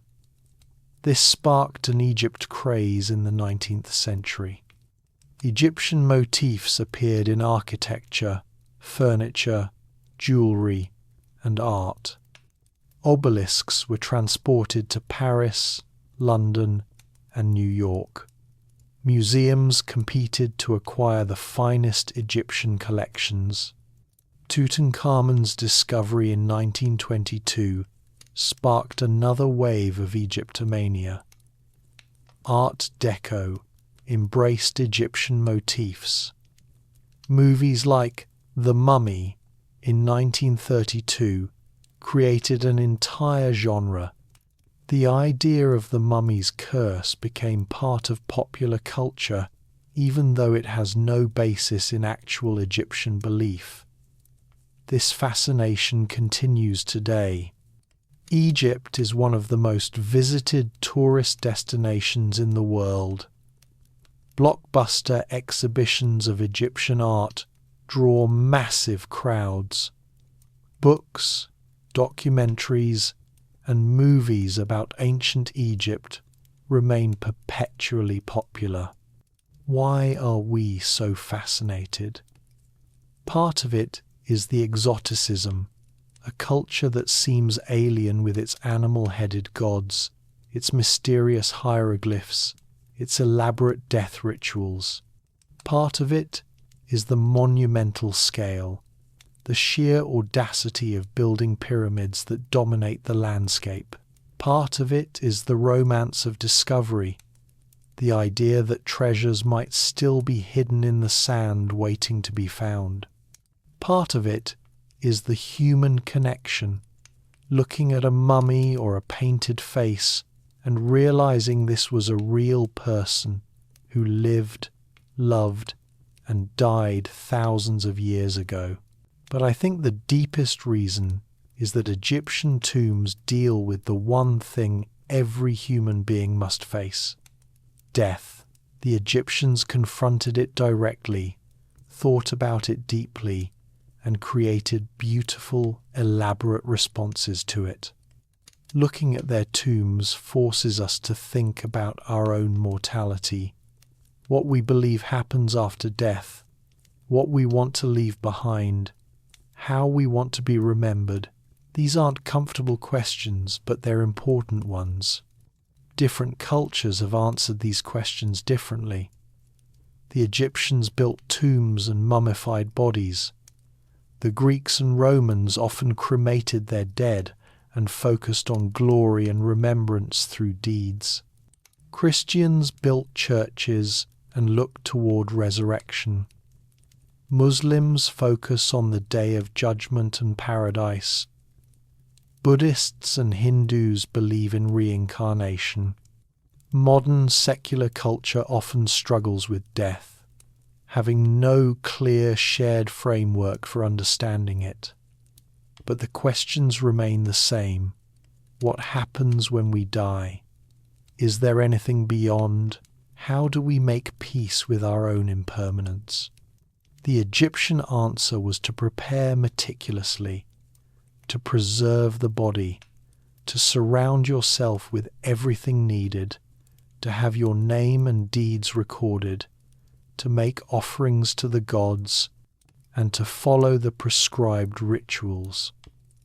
If you did everything correctly, you'd pass the trials of the afterlife, be judged worthy, and live forever in paradise. It was a comprehensive system that gave meaning to death and made it seem less terrifying. You weren't stepping into nothingness. You were stepping onto a well-mapped path with guidebooks, the pyramid texts, coffin texts, and Book of the Dead that told you exactly what to do. Of course, this was primarily available to the wealthy. Poor Egyptians couldn't afford elaborate tombs, multiple coffins, and extensive grave goods. They were buried in simple graves with minimal supplies. The justice and democracy of death, the idea that king and commoner end up the same, didn't apply in Egyptian belief. Your afterlife prospects depended on your ability to prepare properly. This raises uncomfortable questions about inequality and access to salvation, questions that remain relevant in many religious traditions today. Yet even poor Egyptians participated in the broader cultural beliefs. They had their bodies mummified, even if just dried in the sand and wrapped in linen. They included whatever modest grave goods they could afford, a few pots, some amulets, maybe a simple shabti figure. They believed in the same gods and the same afterlife geography.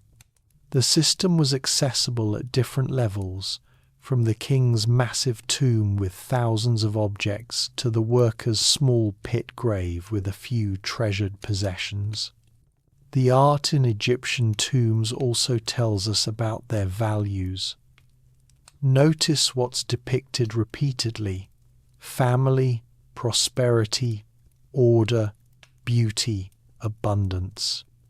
You see husbands and wives together, often touching affectionately.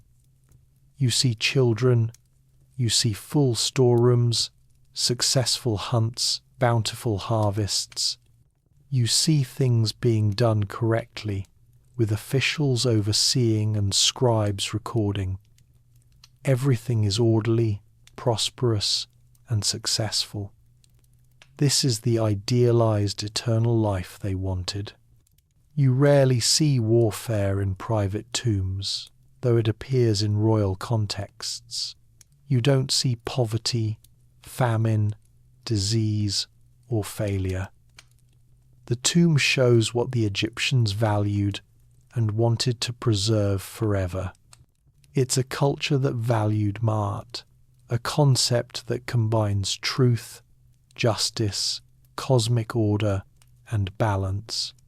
The universe should function correctly, with each part doing its role. The king should rule justly. The Nile should flood at the right time. People should behave ethically. When Ma'at is maintained, everything prospers. The tombs depict a world of perfect Ma'at. The hieroglyphic writing system itself is beautiful. Each symbol a tiny piece of art: a bird, a hand, a loaf of bread, a reed, a basket, all rendered with grace and precision. Writing was sacred. The god Thoth invented it. Learning to read and write was entering a priestly class of knowledge. the autobiography inscriptions in tombs aren't just records. They're magical texts that make the person's deeds real for eternity. If it's written, it's true and permanent. Many tomb inscriptions include an appeal to the living. O you who live and exist, who love life and hate death, you who pass by this tomb, if you love life and hate death, say 1,000 of bread, 1,000 of beer, 1,000 of cattle, 1,000 of fowl for the deceased. This is asking visitors to speak an offering formula.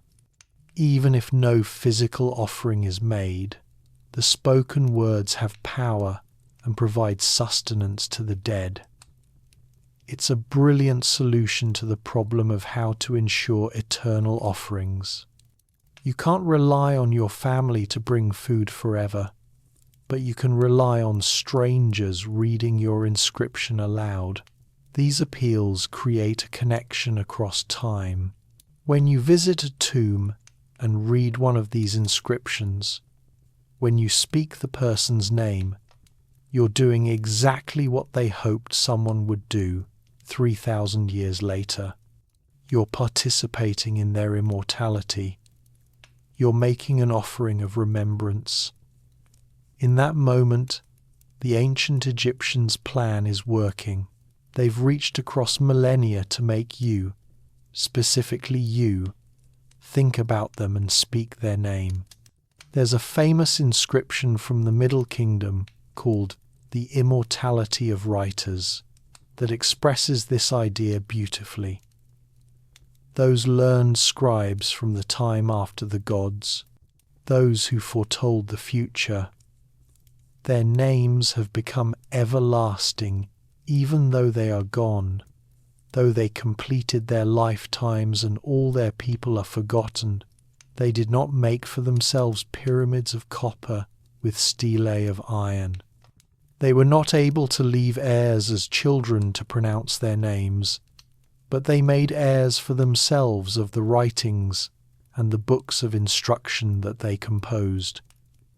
Is there anyone here like Hordadef? Is there another like Imhotep? There is none among our kindred like Neferti or Keti, the foremost of them. I shall cause you to know the name of Ptahemjehuti and Kakeperezeneb. Is there another like Ptahhotep or Kairas likewise? Those sages who foretold what was to come, what came from their mouths occurred. It is found in their writings. The children of others are given to them to be heirs as though they were their own children. Though they are gone and their lifetimes are completed, all their kindred forgotten, they have made themselves remembered through the writings they made. A man has perished, and his corpse is dust. All his relatives have crumbled to earth, but writings cause him to be remembered in the mouth of a reader. Better is a book than a well-built house, than tomb chapels in the West, than an established villa, than a memorial stela in the temple. Is there any here like Imhotep? Is there any here like Keti? They were renowned because of their writings, and therefore are remembered. This text, written around 1500 BCE, shows that the Egyptians understood that true immortality comes through memory and works, not through physical preservation.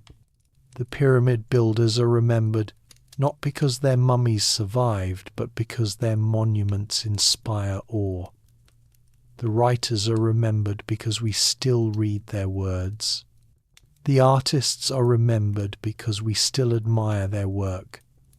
Physical immortality is impossible, but cultural immortality is achievable. And this brings us full circle to why we started this journey. We're talking about Egyptian tombs because they worked. These structures, these paintings, these mummies, These inscriptions have indeed preserved the names and memories of people who died thousands of years ago. When we say Khufu, Hatshepsut, Tutankhamun, Ramesses, we're keeping them alive.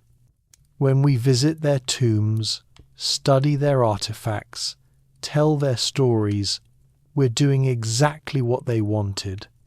We're providing offerings of attention and remembrance. The tombs are also a gift to us. They're time capsules that show us a sophisticated, artistic, deeply spiritual civilization. They teach us about human ingenuity, the power of shared belief, the importance of beauty, and the universality of our hopes and fears. They remind us that empires rise and fall, that nothing lasts forever, but that art, architecture, and ideas can outlive their creators. Standing before the Great Pyramid, it's humbling. This was built by people with copper tools, without wheels for transportation, without iron, without pulleys as we know them, without modern mathematics, and yet they created something that has stood for 4,500 years and will likely stand for thousands more. It makes you question what we're building today that will last.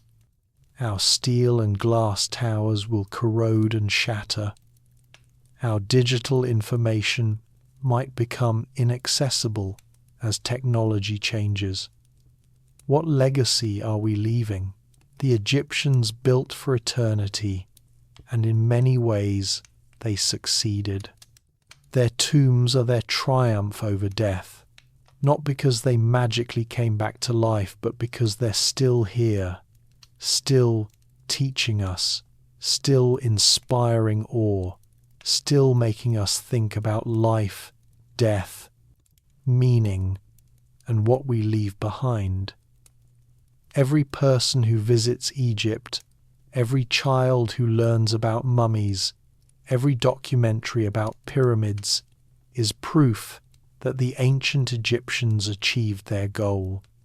They are remembered. They will be remembered as long as civilization endures. So the next time you see an image of a pyramid or a golden mask, remember that you're looking at someone's carefully constructed path to immortality. You're looking at hope made solid, at love of life so strong that people spent decades preparing for death, at belief so powerful that it moved mountains of stone. You're looking at humanity at its most ambitious, most creative, and most vulnerable, grappling with the one truth we all share: we all die. But perhaps, if we create something beautiful, something meaningful, something that touches others, we don't entirely disappear. We live on in the work we leave behind and in the memories of those who come after. The ancient Egyptians understood this. Their tombs weren't really about preserving dead bodies. They were about preserving living memory. And in that, they succeeded beyond anything they could have imagined. 4,000 years later, we're still talking about them, still amazed by what they built, still inspired by their artistry, still grappling with the same questions they faced. The tombs designed for eternal slumber became classrooms for the living. They teach us about engineering, art, religion, society, human nature, and the power of belief. They connect us to our shared human story, reminding us that the people of the past weren't primitive or simple, but were every bit as intelligent, creative, emotional, and complex as we are. They loved their families. They feared death. They hoped for more. They left messages in stone and paint, asking to be remembered. And we remember.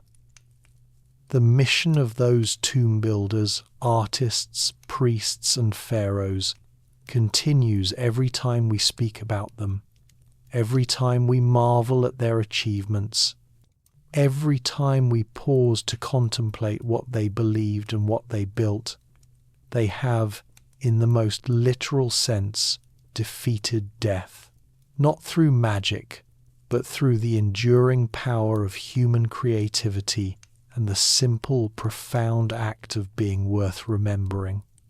That's the true treasure in the tombs. Not the gold or jewels, though those are magnificent. The real treasure is the connection across time, the realization that we're part of an ongoing human story, that the questions we ask today were asked thousands of years ago, and that the desire to leave a mark, to be remembered, to matter beyond our brief lifetimes, is fundamental to who we are as humans. The ancient Egyptians, with their elaborate tombs and careful preparations, simply expressed this desire more thoroughly and beautifully than anyone before or since. Their tombs stand as monuments not just to individual kings or nobles, but to human aspiration itself. They're proof that we can create beauty that transcends our mortality, build structures that outlast empires, and leave messages that resonate across millennia. Every stone block in a pyramid, every painted figure on a tomb wall, every carefully wrapped mummy, every carved hieroglyph is a declaration. I was here, I mattered, remember me. And we do. We will. As long as those stones stand in the desert and those paintings grace tomb walls, as long as museums preserve their treasures and scholars study their civilization, as long as anyone anywhere looks at an image from ancient Egypt and feels that spark of connection and wonder, the ancient Egyptians live on. They designed their tombs for eternal slumber, but instead they built monuments to eternal wakefulness, keeping both themselves and us alert to the beauty, mystery, and meaning that human beings can create when we fully embrace both the joy of life and the inevitability of death. That is the final lesson of Egyptian funerary architecture, and it's one that resonates just as powerfully today as it did when the first stone was laid for the first pyramid over 4,500 years ago. But there's so much more to explore about these incredible structures. Let me take you deeper into some of the most fascinating tombs that we haven't fully discussed yet, because each one has its own story, its own mysteries, and its own lessons to teach us about this remarkable civilization. Let's talk about the tomb of Ramesses VI, because it represents something interesting about how tombs were sometimes inadvertently preserved. This tomb, designated KV9 in the Valley of the Kings, isn't as famous as Tutankhamun's or as beautiful as Seti I's, but it played a crucial role in preserving the most famous discovery in Egyptology. You see, when workers were excavating and building Ramesses VI's tomb around 1143 BCE, they dumped the limestone chips and debris from their work down the hillside.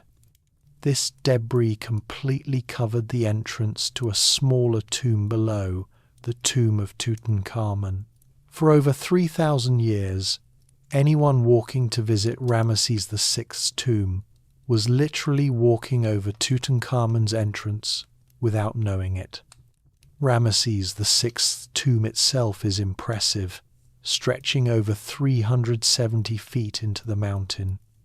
The astronomical ceiling in the burial chamber is one of the most complete and beautiful in the valley, showing the journey of the sun through the 12 hours of night, with the sky goddess Nut appearing twice, once on each side of the vaulted ceiling.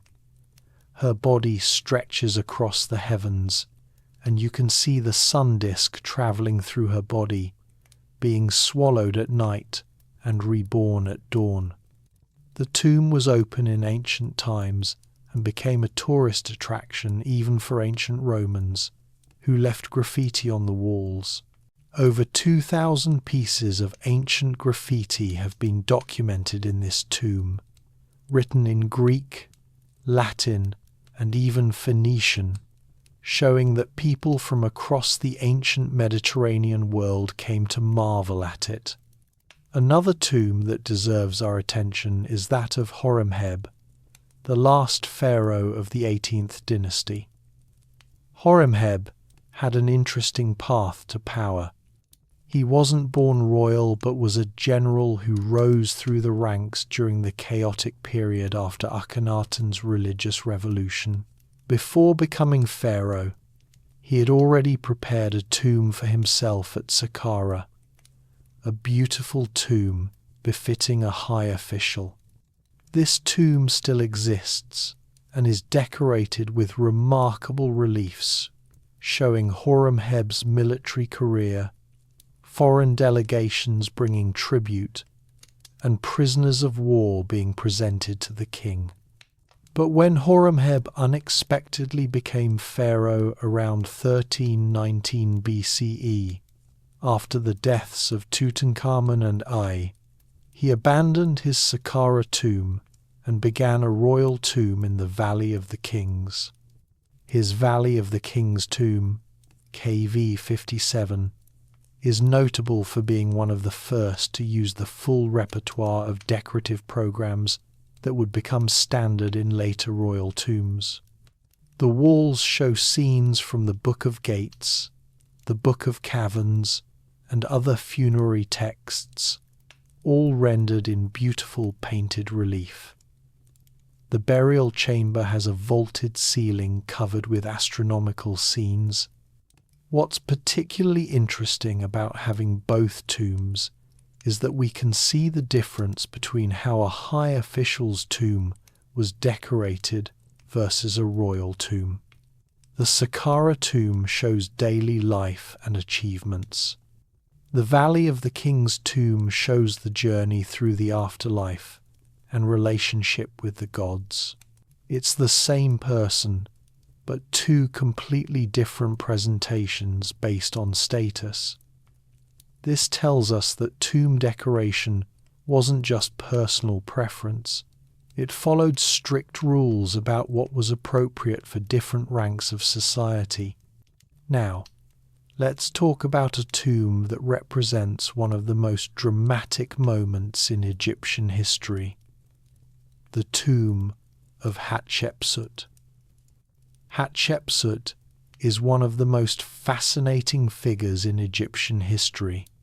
She started as regent for her young stepson Thutmose III, but eventually declared herself pharaoh and ruled Egypt for over 20 years, from about 1479 to 1458 BCE. She was one of the most successful pharaohs, launching trading expeditions, building extensively, and maintaining peace and prosperity. Hatshepsut's mortuary temple at Deir el-Bahari is one of the most beautiful buildings in Egypt. It's built right into the cliffs, rising in 3 massive terraces connected by ramps with colonnaded porticos at each level. The design was inspired by the nearby temple of Mentuhotep II, but executed on a grander scale with more refined proportions. The temple is called Giza Gezeru, meaning Holy of Holies, and it's positioned perfectly within the natural amphitheatre of cliffs, creating a stunning integration of architecture and landscape. The reliefs in the temple tell the story of Hatshepsut's reign.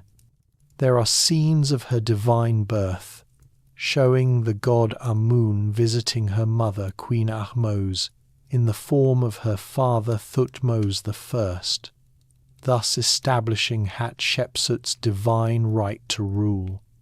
There are scenes of her famous trading expedition to the land of Punt, a mysterious region probably located in modern Somalia or Eritrea.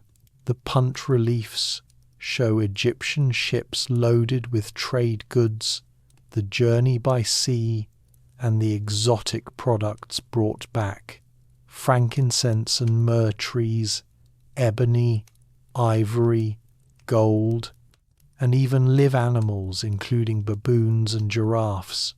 There's a famous depiction of the Queen of Punt, shown as an extremely obese woman, which researchers think might indicate she suffered from a medical condition. But here's where it gets interesting. Hatshepsut's actual tomb is in the Valley of the Kings, designated KV20. It's one of the longest tombs in the valley, with a winding corridor that descends over 700 feet into the mountain, dropping about 300 feet in elevation. The tomb was probably started by her father Thutmose I, and later extended and adapted by Hatshepsut for both of them. She had her father's sarcophagus moved to this tomb and prepared matching sarcophagi for them both. After Hatshepsut died, her stepson Thutmose III, who had been sidelined during her reign, finally came to full power. Later in his reign, he systematically erased Hatshepsut's name and images from monuments, replacing them with those of earlier male pharaohs or himself. Her mortuary temple was damaged, her statues were torn down and buried, and her cartouches were chiseled out of inscriptions. For a long time, scholars thought this was revenge, that Thutmose III hated his stepmother for usurping power. But more recent thinking suggests it happened later in his reign and was more about ensuring the proper succession appeared to pass from male heir to male heir, maintaining ma'at and the traditional order. A female pharaoh was such an anomaly that it needed to be erased from official history. Despite this attempted erasure, Hatshepsut's monuments survived, and we can reconstruct her reign. Her mummy was identified in 2007, found in a different tomb where it had been moved in antiquity, during one of the periods when priests relocated royal mummies to protect them from robbers. DNA testing and CT scans confirmed the identification. She was a heavy woman who died in her 50s, possibly from complications of diabetes or from cancer, as analysis of a mummified tooth that fits a gap in her jaw shows evidence of a tooth abscess that might have led to systemic infection. The tomb of Thutmose III himself, her stepson and eventual successor, is also worth discussing because it's so unusual. Designated KV34, it's located in a remote side valley, hidden and difficult to access. You have to climb a modern metal stairway built against a cliff face just to reach the entrance. The tomb descends at steep angles with multiple changes of direction, and the decorative program is unique. Instead of the formal, elegant, painted reliefs found in most royal tombs, Thutmose III's burial chamber is decorated in a style that looks like a giant papyrus scroll unrolled on the walls. The figures are drawn as simple stick figures in black and red on a buff-coloured background, deliberately imitating the appearance of a papyrus manuscript. The text is the Amduat, that which is in the afterworld, one of the most important funerary books, describing the 12 hours of night as the sun god travels through the realm of the dead. Each hour has its own landscape, inhabitants, and challenges.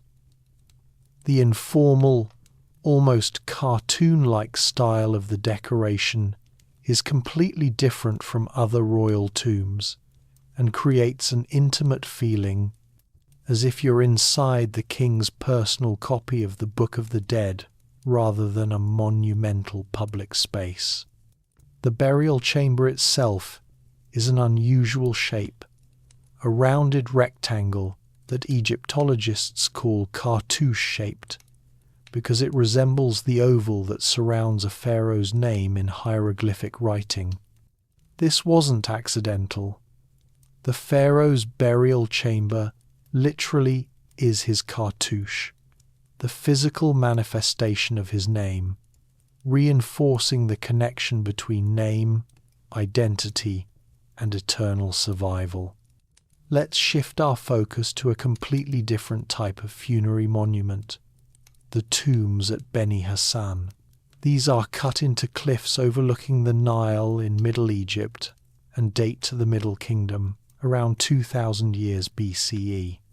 They're the tombs of provincial governors, the nomarchs who ruled the different nomes or districts of Egypt during a period when central power was weak and these local rulers had significant autonomy. What makes the Beni Hassan tombs special is their architecture and their painted scenes. Several tombs have elaborate carved columns that mimic bundles of papyrus or lotus stems, showing that even though these are rock-cut tombs, the architects were thinking in terms of built architecture, carving the solid rock to look like structural elements. The tomb of Khnumhotep II is one of the finest, with beautifully preserved paintings showing hunting in the desert and fowling in the marshes. But the most famous scene at Beni Hassan is in the tomb of Khnumhotep II, a depiction of a group of Asiatic traders visiting Egypt. The foreigners are shown with different clothing, hairstyles, and skin tones than the Egyptians.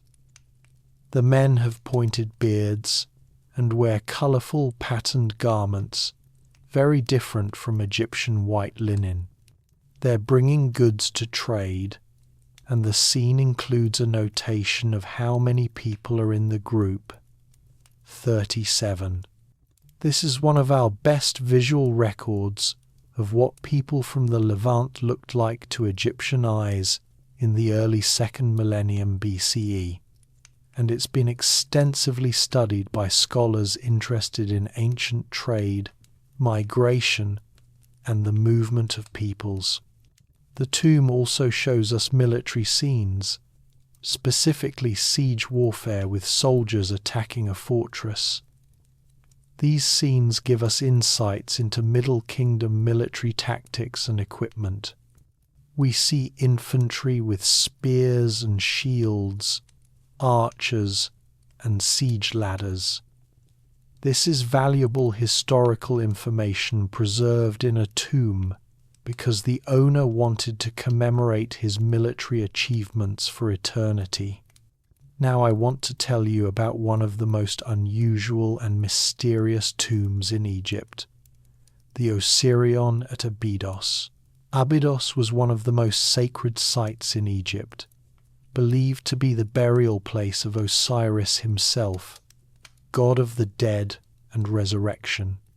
Kings from the very earliest dynasties were buried at Abydos, and even after the royal cemetery moved to other locations, Abydos remained a pilgrimage site. Egyptians throughout the country wanted to be buried at Abydos, or at least have a memorial stela there so their spirit could participate in the festivals of Osiris. The Osirion was built by Seti I as part of his temple complex at Abydos. It sits behind his temple and was designed to look like a tomb, possibly representing the tomb of Osiris himself. But here's what makes it weird. The architectural style is completely unlike anything else from Seti's time. The structure is built with massive granite blocks, some weighing over 100 tons, fitted together without mortar. The central hall is surrounded by a channel that was meant to be filled with water, creating an island. The architecture is stark, megalithic, and geometric. The style is so different from typical New Kingdom architecture that some alternative researchers have claimed it must be much older, perhaps predynastic. However, mainstream Egyptologists point to inscriptions with Seti's name and the connection to his temple as proof it dates to his reign. The explanation for the unusual style is that Seti was deliberately imitating Old Kingdom or even more ancient architecture to connect his monument to the primeval time of creation. In Egyptian mythology, the world began as a mound rising from the waters of chaos, and the Osirion, with its central platform surrounded by water channels, was meant to recreate this primeval mound, the place where creation and resurrection occur. Walking through the Osirion today is an eerie experience. The structure is partly flooded, with water filling the channels and the central hall. The massive granite pillars rise from the water, and the whole space feels ancient and otherworldly. It doesn't look like a typical Egyptian temple.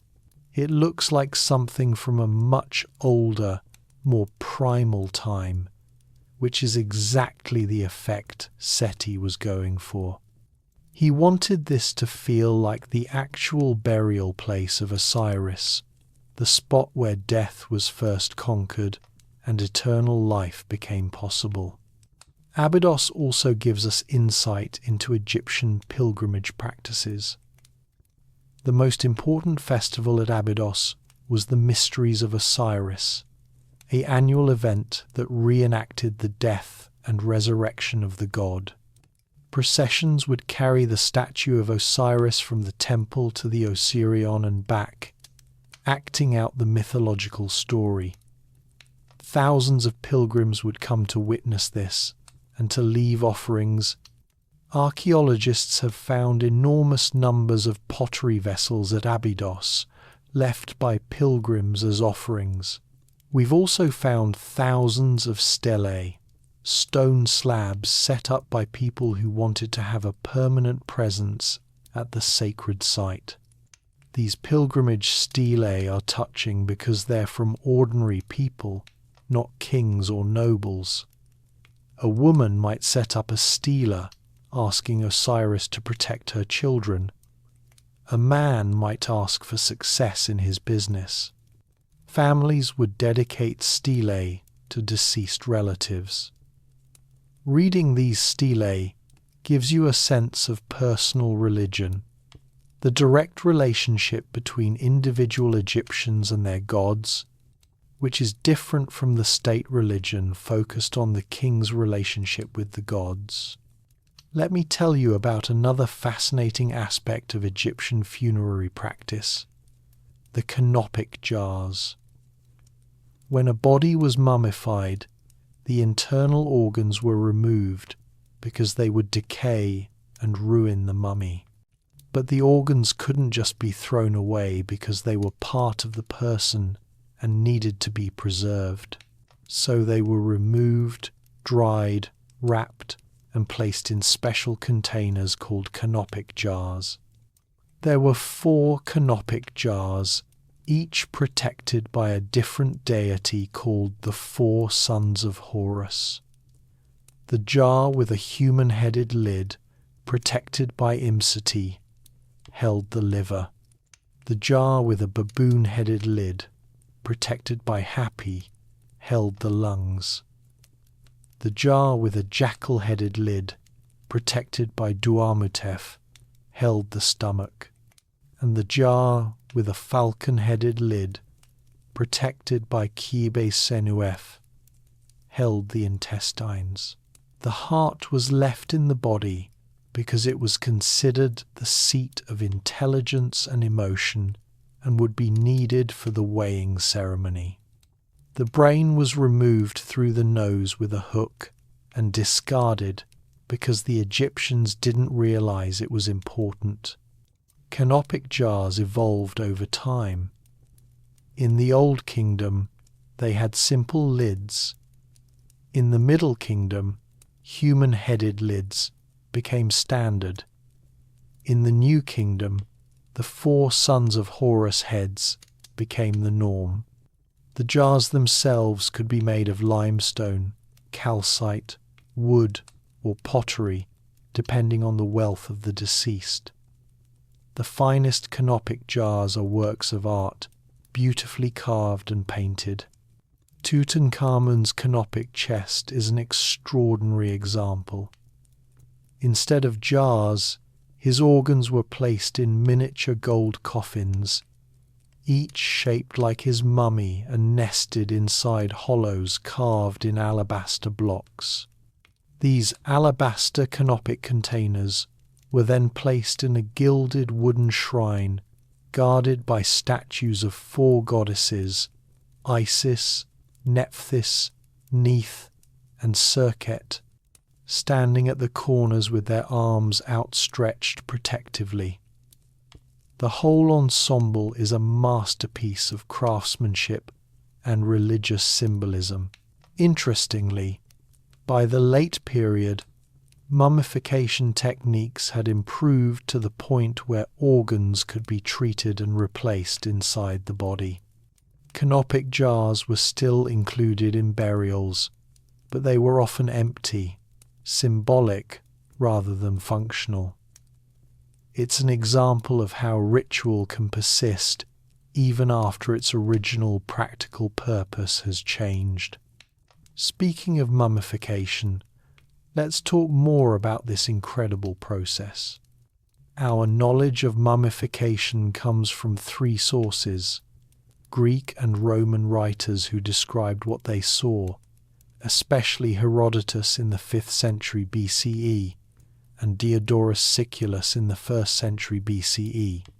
Examination of actual mummies using modern medical imaging, and a handful of Egyptian texts that mention aspects of the process, though unfortunately we don't have a complete ancient Egyptian mummification manual. According to Herodotus, there were 3 different grades of mummification depending on what you could afford. The most expensive method took 70 days and involved removing all internal organs except the heart, packing the body cavity with natron salt and herbs, and carefully wrapping the body in hundreds of yards of linen with amulets placed throughout. The medium grade was less elaborate, with organs removed through an enema and less careful wrapping. The cheapest method just dried the body and returned it to the family. Modern study has confirmed much of what Herodotus described, but also revealed details he didn't mention. The removal of organs was done through a small incision in the left side of the abdomen. The brain was removed through the nose. The embalmers would break through the ethmoid bone and use hooks to pull out brain tissue piece by piece, then flush the skull cavity. The body was then covered in natron, a naturally occurring mixture of sodium carbonate, sodium bicarbonate, and sodium chloride found in dry lake beds. The natron desiccated the body, pulling out all moisture. After about 40 days in natron, the body would be dried out, shrunken, and darkened. The embalmers would then pack the body to restore its shape, filling the skull with resin-soaked linen, stuffing the body cavity with sawdust, linen, or even mud, and sometimes placing false eyes in the eye sockets. The skin would be treated with oils and resins to make it supple, In the best mummifications, the embalmers would make small cuts in the skin and pack the flesh underneath to restore a lifelike appearance. Then came the wrapping, which was a ritual as much as a practical process. The body was wrapped in hundreds of yards of linen strips, with each finger and toe wrapped individually, then hands and feet, then limbs, then the torso, layer upon layer. Between the layers, amulets and magic texts were placed. The scarab beetle amulet went over the heart. The D-jade pillar went near the spine for stability. The Tiet knot of Isis went for protection. The Ujat eye of Horus restored wholeness. Tiny figures of gods were placed throughout. As each layer was wrapped, priests would recite spells from the Book of the Dead or other funerary texts, ritually transforming the deceased into an Akh, a blessed spirit. The whole process took 70 days from death to burial, deliberately echoing the 70-day period when the star Sirius was invisible before rising again before the Nile flood, symbolizing death and resurrection. The result was a mummy that could last for thousands of years, and many have. We can study ancient mummies and learn about diseases, diet, injuries, and causes of death. We've found mummies with tuberculosis, malaria, parasites, arthritis, dental abscesses, cancer, and heart disease. We've found evidence of injuries, both healed and fatal. We found evidence of medical treatment, broken bones that were set and splintered, surgical procedures, even dental work. One of the most interesting mummies from a medical perspective is Ramesses V, who ruled briefly around 1145 BCE. His mummy shows clear evidence of smallpox, with raised pustules still visible on his skin over 3,000 years later. This is the earliest confirmed case of smallpox in history, and it proves that this devastating disease was already affecting humanity in the Bronze Age. The mummy of Ramesses II, one of Egypt's greatest and longest-lived pharaohs, shows a man who lived into his 90s, extremely old for the ancient world. He had severe arthritis, a badly curved spine, and dental issues. But he survived to see many of his children and grandchildren grow up. When his mummy was examined in the 1970s, it was found to have fungal contamination, so the mummy was treated with gamma radiation to kill the fungi. The mummy was issued a passport for its flight to France for treatment, and his occupation was listed as King Decease. Only in modern times would a 3,000-year-old mummy need travel documents. Let's talk about the Book of the Dead, since we've mentioned it repeatedly. This is one of the most important funerary texts, and copies were placed in tombs throughout the New Kingdom and later periods. Despite its ominous-sounding name, the Book of the Dead is actually better translated as the Book of Coming Forth by Day, and it's essentially a guidebook to the afterlife. The Book of the Dead isn't a single fixed text, but a collection of about 200 spells that could be selected and customized for each individual. Some spells are for protection against dangerous creatures in the underworld. Spell 33 repels snakes. Spell 36 repels beetles. Others are for transformation. Spell 76 lets you transform into any form you wish. Spell 77 lets you transform into a falcon of gold. Others provide knowledge and power. Spell 125 is the famous negative confession and weighing of the heart scene, where the deceased denies having committed various sins and has their heart weighed against the feather of truth. Let me read you a portion of spell 125, because it gives us insight into Egyptian ethics. I have not done wrong. I have not robbed. I have not killed people. I have not stolen grain. I have not stolen offerings. I have not stolen the property of the god. I have not told lies. I have not carried away food. I have not been sullen. I have not committed adultery. I have not made anyone weep. I have not killed. I have not given the order to kill.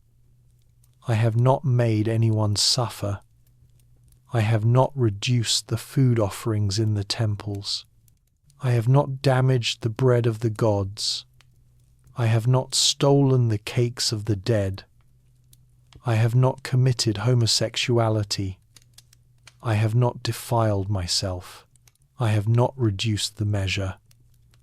I have not cheated with the scales. I have not taken milk from the mouths of children. I have not driven cattle from their pastures. I have not stopped water when it should flow. I have not polluted water. I have not put out the fire when it should burn. This list of 42 negative confessions tells us what the Egyptians considered sins: theft, violence, dishonesty, oppression, sacrilege, and causing unnecessary suffering. It's a surprisingly modern-sounding ethical code focused on not harming others and respecting both divine and human order. Copies of the Book of the Dead could be written on papyrus scrolls placed in the coffin, painted on the coffin itself, or inscribed on tomb walls. The finest copies are illustrated with vignettes, small scenes showing the spells in action. The Papyrus of Ani, created for a scribe named Ani around 1250 BCE, is one of the most beautiful and complete copies. It's over 70 feet long and contains numerous vignettes painted in brilliant colours. The famous scene of Ani's heart being weighed while he and his wife watch nervously, with the demon Amit waiting to devour him if he fails, is from this papyrus. You can see the god Thoth with his ibis head, recording the result, and Anubis, the jackal-headed god, operating the scales. These papyri could be quite expensive. There's evidence that scribes would prepare standard copies with blank spaces for the name, which could then be filled in when a customer purchased the scroll. It was the ancient Egyptian equivalent of filling in a form, but wealthy patrons would commission completely custom versions with additional spells, personalized prayers, and extensive illustration.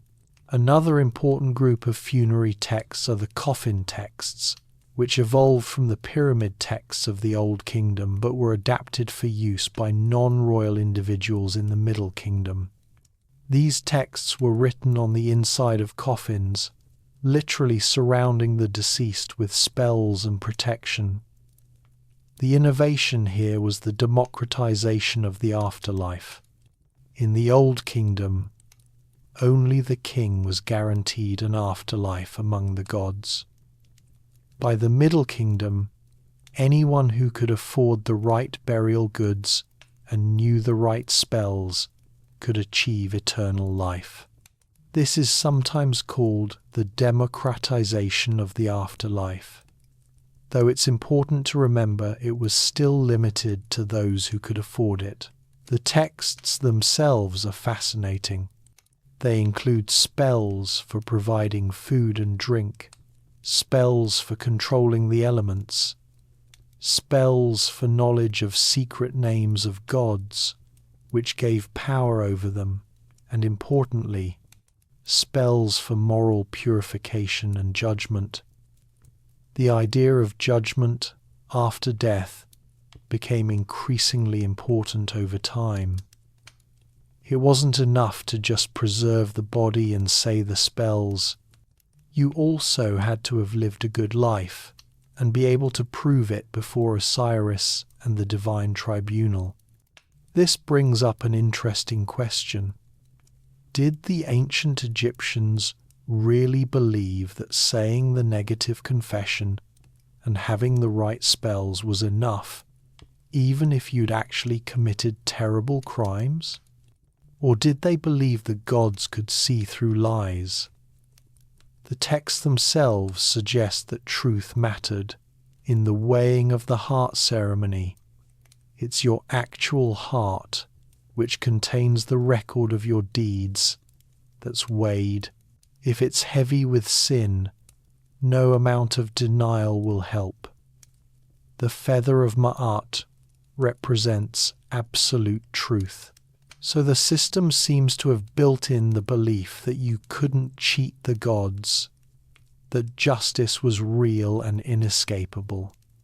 This is actually quite sophisticated theology. The afterlife isn't automatic, even with proper ritual. It requires ethical behavior in life. The ritual and the ethics are intertwined. You need both. This is different from some religious systems where either ritual or ethics alone is sufficient. Egypt required both, and I think that's part of why their funerary practices were so elaborate. You were covering all bases: physical preservation, ritual correctness, textual knowledge, and moral worthiness. Now, let's talk about one of the most mysterious and controversial topics in Egyptology: the purpose of the shafts in the Great Pyramid. We mentioned earlier that there are narrow shafts leading from the king's chamber and queen's chamber. These shafts are only about 8 inches square, too small for a person, and they angle upward through the masonry of the pyramid. For a long time, they were called air shafts, suggesting they were for ventilation during construction or for the workers who would seal the chamber. But this doesn't really make sense. Why would you need ventilation in a tomb that's going to be permanently sealed? And the shafts from the Queen's chamber don't even penetrate all the way to the outside. They were blocked by stone slabs discovered in the 1990 seconds when a robot crawler was sent up the shafts. The current leading theory is that these shafts had a religious purpose. The shafts from the king's chamber point towards significant stars. The northern shaft points toward the circumpolar stars that never set, representing eternity, and the southern shaft points toward Orion's belt, which the Egyptians associated with Osiris. These weren't physical passages for the king's body, but symbolic passages for his car or bar to ascend to the stars and join the gods. The shafts in the Queen's chamber are more mysterious. In 2002, a robot drilled through the blocking stone at the end of the southern shaft and inserted a camera, revealing a small chamber with what appeared to be metal fittings and markings on the floor. But beyond that chamber was another blocking stone. In 2011, a more advanced robot explored further and discovered that the space between the first and second blocking stones contained 2 copper rods, possibly handles, and red hieroglyphic markings. What lies beyond the second stone? We still don't know. The project has stalled due to concerns about damaging the pyramid and disagreements among Egyptologists about how to proceed. Some researchers think these hidden chambers might contain ritual objects or even texts that could revolutionize our understanding of the pyramid's purpose. Others think they're just architectural features with no hidden treasures. The mystery remains one of the Great Pyramid's most tantalizing unsolved puzzles. There are other mysteries about the Great Pyramid too. The so-called relieving chambers above the king's chamber contain quarry marks and graffiti from work gangs, including cartouches with Khufu's name. But some alternative researchers have questioned whether these are authentic or were faked by Howard Weiss, who discovered them using gunpowder to blast upward. The mainstream Egyptological consensus is that the marks are genuine based on analysis of the paint, the way the marks are oriented, and the fact that some continue behind blocks where they couldn't have been painted after construction. But the controversy continues in fringe circles. There's also the question of the Grand Gallery's function. This soaring passage with its corbelled ceiling is architecturally unique, and it's hard to believe it was just a passage. Some researchers think it was used during construction to store and manage the massive granite plugs that would seal the ascending passage after the burial. Others think it had an astronomical function, with the angle and orientation being significant. Others think it was ceremonial, a magnificent approach to the burial chamber that elevated the king's journey, symbolically as well as physically.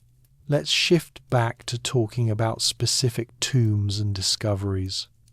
I want to tell you about the tomb of Yuya and Thuya, because before Tutankhamun's discovery, this was considered the greatest find in the Valley of the Kings.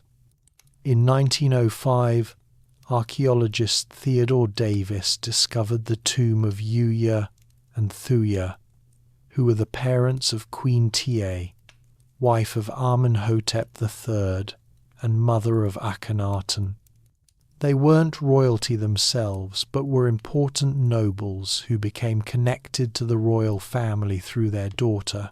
The tomb was found almost intact, only slightly disturbed by ancient robbers.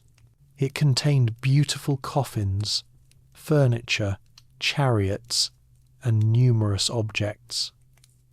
The mummies of Yuya and Thuya were remarkably well preserved, with their faces still showing individual characteristics. Yuya had a prominent nose and strong features, while Thuya had a more delicate face. Their mummies have been extensively studied and give us insight into the appearance of elite Egyptians from the 18th dynasty. What's particularly interesting about this tomb is that Yuya and Thuya, despite their close connection to royalty, still had a relatively small tomb compared to the pharaohs. This gives us a sense of the hierarchy and helps us understand what a middle-tier elite burial looked like. They had multiple coffins, shaptis, canopic jars, furniture, and ritual objects, but not on the scale of a royal burial. It's a reminder that even within the elite, there were levels of wealth and elaborate preparation. Another fascinating discovery was the cache of royal mummies found at Deir el-Bahari in 1881. During the 21st dynasty, around 1000 BCE, Egypt was going through a difficult period with political instability and economic problems. The Valley of the Kings was being systematically robbed, and the priests responsible for maintaining the royal tombs decided to take drastic action. They gathered mummies from multiple royal tombs, rewrapped them with labels identifying who they were, and hid them all together in a single secret tomb near Hatshepsut's temple. This cache remained hidden for nearly 3,000 years until local villagers discovered it in the 1872. The villagers kept it secret and made money by selling small objects from the cache on the antiquities market. But officials from the Egyptian Antiquities Service noticed that similar objects kept appearing and launched an investigation. Eventually, one of the villagers confessed and led them to the cache. What they found was astonishing. Over 50 mummies, including some of Egypt's greatest pharaohs. Ahmose I, founder of the New Kingdom, Amenhotep I, Thutmose III, Seti I, Ramesses II, Ramesses III. These were the mummies of kings who had ruled Egypt at its height of power, now wrapped in simpler linens with identification tags, hidden away to protect them from robbers. The removal of these mummies was an event. They were carefully transported to the Nile and loaded onto a boat to be taken to Cairo. As the boat travelled north, people along the riverbanks came out to watch, and women reportedly wailed and threw dust on their heads, traditional Egyptian mourning behaviour as the ancient kings passed by. Even after 3,000 years, these mummies commanded respect and emotion from the local population. A second cache of royal mummies was discovered in 1,898 inches, the tomb of Amenhotep II. This time, instead of moving all the mummies to Cairo, it was decided to leave Amenhotep II in his own sarcophagus, in his own tomb, where he rests to this day, one of the only pharaohs still lying in their original burial place. These caches, while not as glamorous as discovering an intact tomb, were incredibly important for Egyptology. They gave us the mummies of pharaohs whose tombs had been completely emptied. They allowed scientists to study the physical remains of rulers we knew only from texts and monuments. DNA studies of these mummies have revealed family relationships, confirmed or corrected our understanding of royal lineages, and even solved historical mysteries.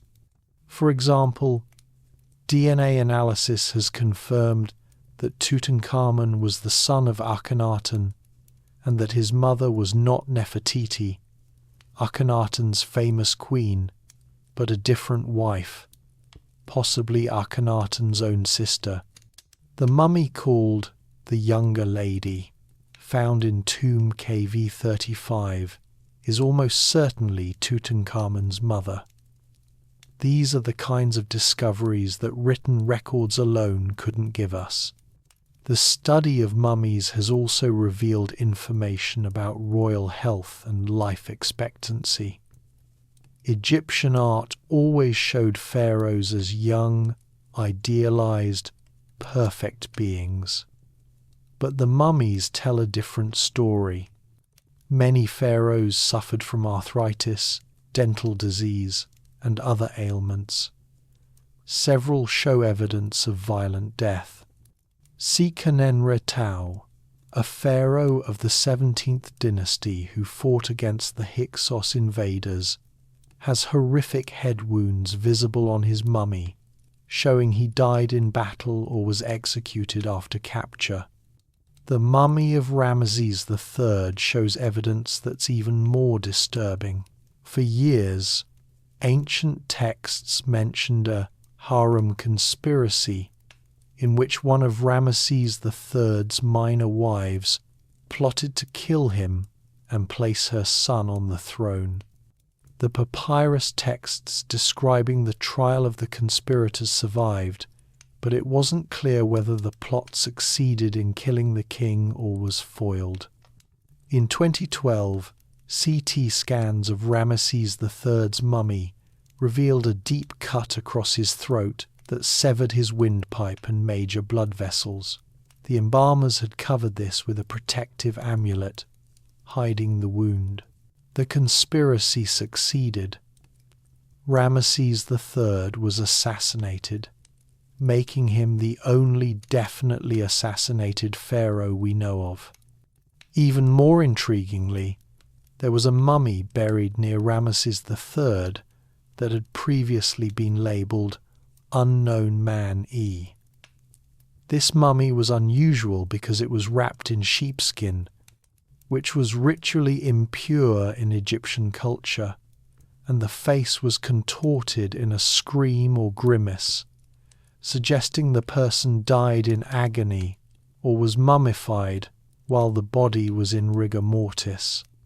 DNA analysis showed that Unknown Man E was related to Ramesses III, possibly his son. The theory is that this was Prince Pentawaret, the son of the conspiring queen, who was forced to commit suicide for his role in the assassination plot. He was mummified, but in a deliberately shameful way, wrapped in impure materials and buried without proper identification. The scientific evidence is bringing to life a 3,000-year-old murder mystery. These stories remind us that ancient Egyptians were real people with complex lives, political intrigue, family dramas, and violence, just like any society. The monumental tombs and idealized art can make them seem distant and impersonal, but examining their actual bodies and reading their personal texts brings them back to human scale. Let me tell you about one more category of tombs that offers unique insights: the tombs of artisans and workers at Deir el-Medina.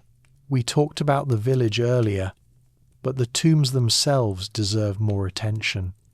Unlike the grand royal tombs these workers created, their own tombs were small, simple in structure, but often beautifully decorated because, after all, these were the same artists who painted the royal tombs. The tomb of Enherkau, a foreman of the royal tomb workers during the Ramesside period, is a perfect example. It's tiny compared to a royal tomb, just a small chapel above ground and a burial chamber below. But the decoration is exquisite. The paintings show Enherkau and his family adoring the gods, drinking from a pool under a palm tree in paradise, and playing senet. The colours are vivid yellows, reds, blues, and greens, and the style is slightly more relaxed and personal than the formal art in royal tombs. In one charming scene, Enherkau's cat sits under his chair during a banquet. In another, his son offers him a drink. These little personal touches make the tomb feel intimate. This wasn't a king trying to project power and divine status. This was a skilled craftsman, ensuring he and his family would be remembered and provided for in the afterlife. The fact that his tomb still survives and is visited by tourists means he succeeded. Enherkau achieved his modest immortality. The workers' tombs also give us information about the economic side of burial preparation. We have Ostraka from Deir el-Medina listing prices for various funerary goods and services.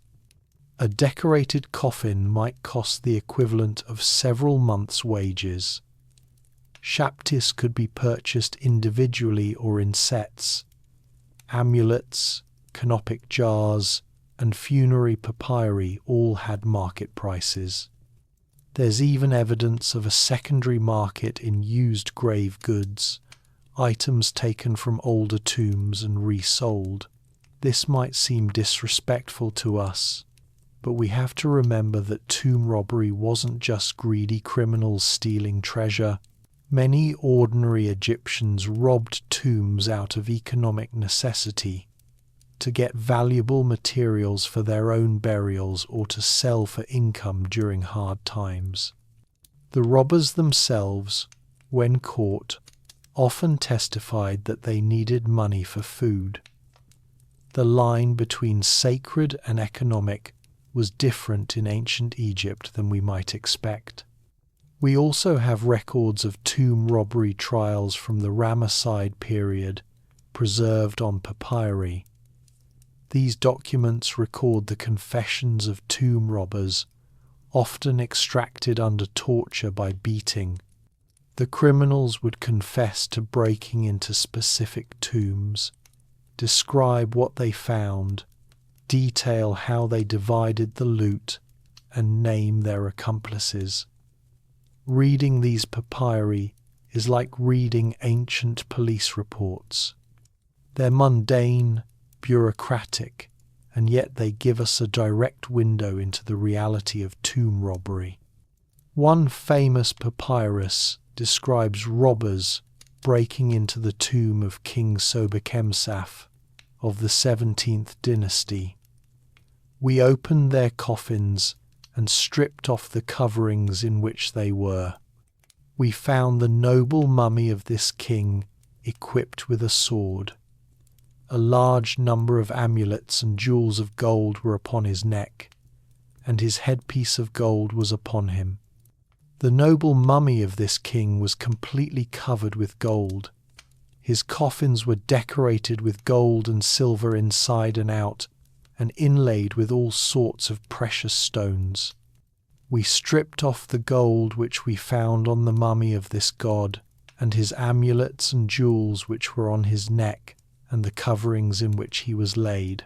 We found the queen likewise, and we stripped off all that we found on her too. We set fire to their coverings. We stole their furniture which we found with them, vases of gold, silver, and bronze. We divided and made the gold which we found on these two gods, their mummies, amulets, jewels, and coverings into 8 parts.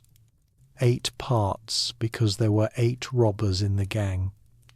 They split the loot evenly, divided up 3,000 years of accumulated treasure, and went home with enough gold and silver to live comfortably.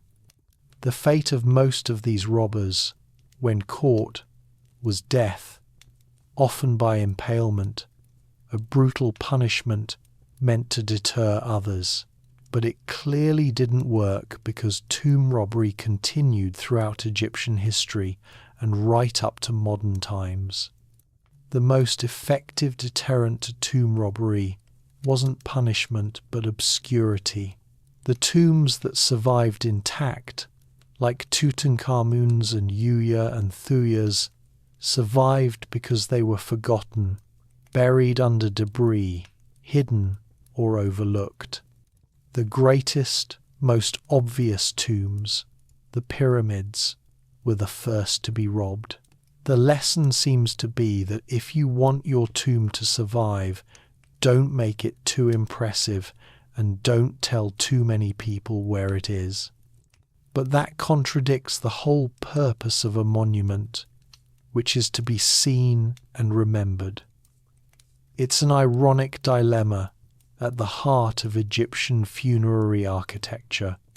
Before we conclude this journey through Egyptian tombs, I want to talk about one more important site, the tomb of the 3 brothers at Kom el-Shakafa in Alexandria, because it represents the very end of the traditional tomb-building tradition and shows how Egyptian beliefs persisted even under foreign rule. Alexandria was founded by Alexander the Great in 331 BCE and became the capital of Egypt under the Ptolemaic dynasty. It was a cosmopolitan city where Egyptian, Greek, and later Roman cultures mixed. The Kom el-Shakafa catacombs, dating to the 2nd century CE, show this cultural mixing in their architecture and decoration. The catacombs are multi-level underground tombs carved from the rock, accessed by a circular stairway around a central shaft that was used to lower bodies on ropes. The main level features a rotunda with niches for holding bodies and a large central hall with benches where funerary banquets would be held. Beyond this is a shrine room with 3 large burial niches, each designed to hold a sarcophagus. What's remarkable is the decoration. Egyptian gods are depicted, but in a Greco-Roman artistic style. Anubis and Thoth wear Roman military uniforms and carry Roman standards. The architectural elements mix Egyptian forms with classical Greek columns and pediments. There are serpents with mixed Egyptian and Greek attributes, bearded serpents wearing the double crown of Egypt while their tails form Greek shields. This fusion art is sometimes called Egyptianizing and shows how the ancient religion and its funerary practices adapted to new cultural contexts. The basic beliefs persisted: mummification, gods of the dead, elaborate burial, but the expression evolved. Looking at the Kom el-Shokafa tombs, you see Egyptian religion as it appeared to people who were culturally Greek or Roman, but who had adopted Egyptian burial traditions. These late tombs remind us that Egyptian civilization didn't just suddenly end. It gradually evolved and was absorbed into other cultures. Even after Christianity became the dominant religion in Egypt in the 4th century CE, some Egyptian traditions continued. Coptic Christians, for example, used mummification for several more centuries, though without the pagan religious context. The Ankh symbol, originally representing eternal life in Egyptian religion, was adopted by Christians as a form of cross. Egyptian architectural and artistic motifs influenced early Christian and Islamic art in Egypt. Today, Egyptian funerary architecture continues to fascinate and influence us. Modern memorials and monuments often borrow Egyptian forms. Obelisks, pyramids, and sphinxes appear in cemeteries and memorial parks around the world. The Washington Monument is an obelisk. The Luxor Hotel in Las Vegas is a pyramid with a sphinx in front. The pyramid form has become an international symbol of permanence and mystery. Egyptian tombs also influenced architectural modernism. The emphasis on geometric forms, the use of massive stone, and the integration of structure and decoration appealed to 20th century architects. Art Deco embraced Egyptian motifs enthusiastically. Even today, museums and cultural institutions often use Egyptian-inspired design elements to convey a sense of timelessness and gravitas. But beyond aesthetics and cultural influence, I think the real gift of Egyptian tombs is philosophical and existential. They force us to confront fundamental questions. What do we believe about death? What do we want to leave behind? How do we want to be remembered? What gives life meaning when we know it's finite? The Egyptians answered by creating elaborate systems of preservation, ritual, and art. They built in stone to last forever. They developed complex theologies to map the territory beyond death. They created beautiful objects and images to surround themselves in eternity. They recorded their names and deeds so they wouldn't be forgotten. and for many of them, it worked. We still know their names, still see their faces, still walk through the spaces they created. But would they be satisfied with the form their immortality took? They expected to physically live again, to enjoy food and drink, to see family members, to dwell in paradise. Instead, they exist as mummies in museum cases, as names in history books, as images in photographs. Is this success or failure? I think from our perspective, it's an extraordinary success. They've transcended their own time and culture to become part of universal human heritage. A child in Tokyo learning about Tutankhamun, a tourist in Cairo visiting the pyramids, a researcher in London studying hieroglyphs. All of these people are connecting with ancient Egyptians across the vast gulf of time. The tombs have become bridges linking us to our collective past, and perhaps that's a form of immortality the ancient Egyptians never imagined but would have appreciated. They believed the afterlife required people to speak your name and make offerings. Millions of people every year do exactly that, speaking the names of the pharaohs, offering their attention, fascination, and respect. In a very real sense, the funerary religion of ancient Egypt is still functioning, just in a way that transcends its original cultural context. The tombs also remind us of what human beings are capable of when we commit fully to an idea. The Egyptians believed absolutely in the importance of proper burial and eternal life, and this belief drove them to incredible achievements. They moved millions of tons of stone. They developed sophisticated techniques of preservation. They created some of the world's greatest art. They organized massive labor projects, all because they believed it mattered. What do we believe in strongly enough to commit that level of resources and effort? In our modern world, we sometimes struggle to find meaning and purpose. We're often cynical about grand projects and idealistic beliefs. But seeing what the ancient Egyptians accomplished reminds us that deep belief and commitment can produce extraordinary results. Of course, we shouldn't romanticize everything about ancient Egypt. It was a hierarchical society with slavery, forced labor, and stark inequality.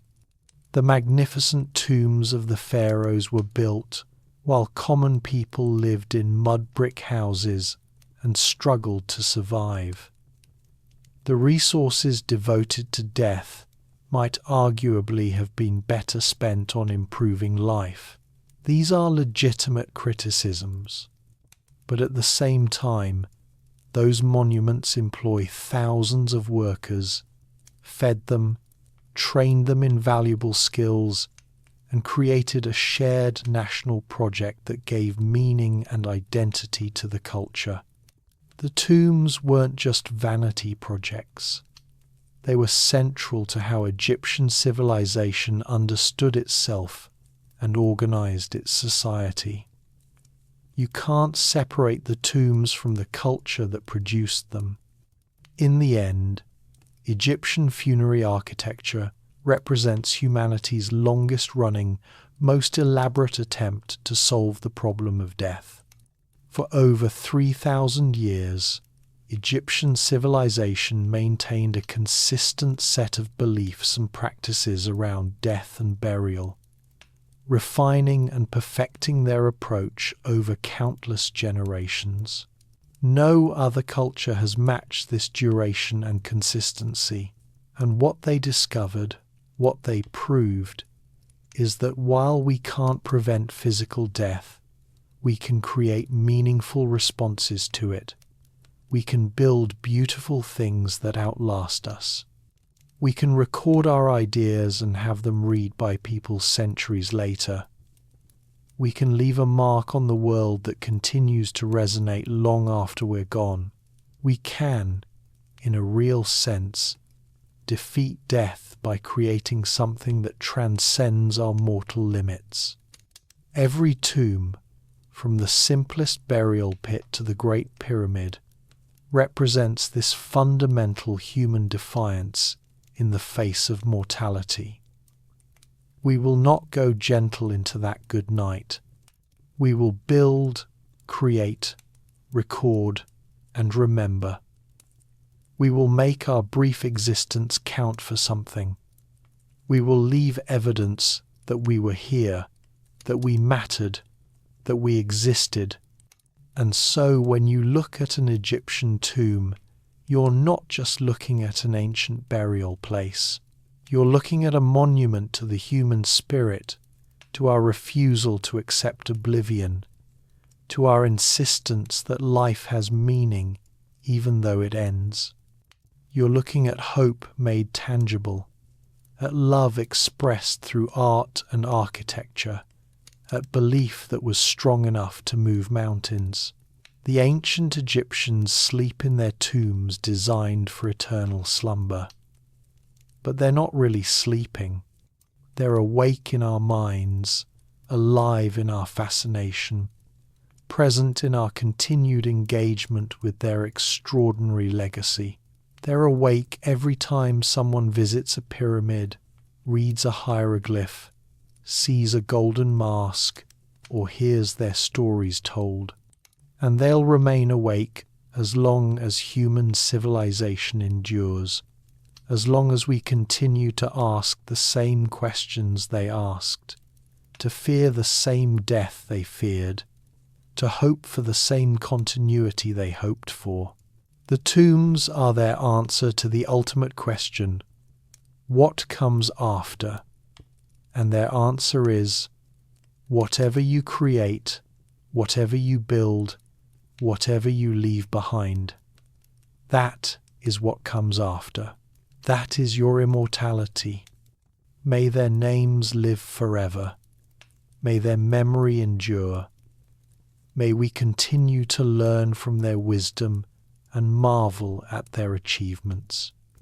And may we, in our own ways, build things of beauty and meaning that will speak to future generations about who we were and what we believed. From the first simple pit graves in the desert sand to the towering pyramids at Giza, from the hidden tombs in the Valley of the Kings to the painted chambers of nobles and workers, from the animal catacombs to the fusion tombs of the Greco-Roman period, Egyptian funerary architecture tells a story of humanity's endless creativity, deep spirituality, and eternal hope. It's a story that hasn't ended. It continues every time someone engages with this remarkable legacy, and it will continue as long as these magnificent structures stand in the desert, silent witnesses to a civilization that truly did achieve eternal life.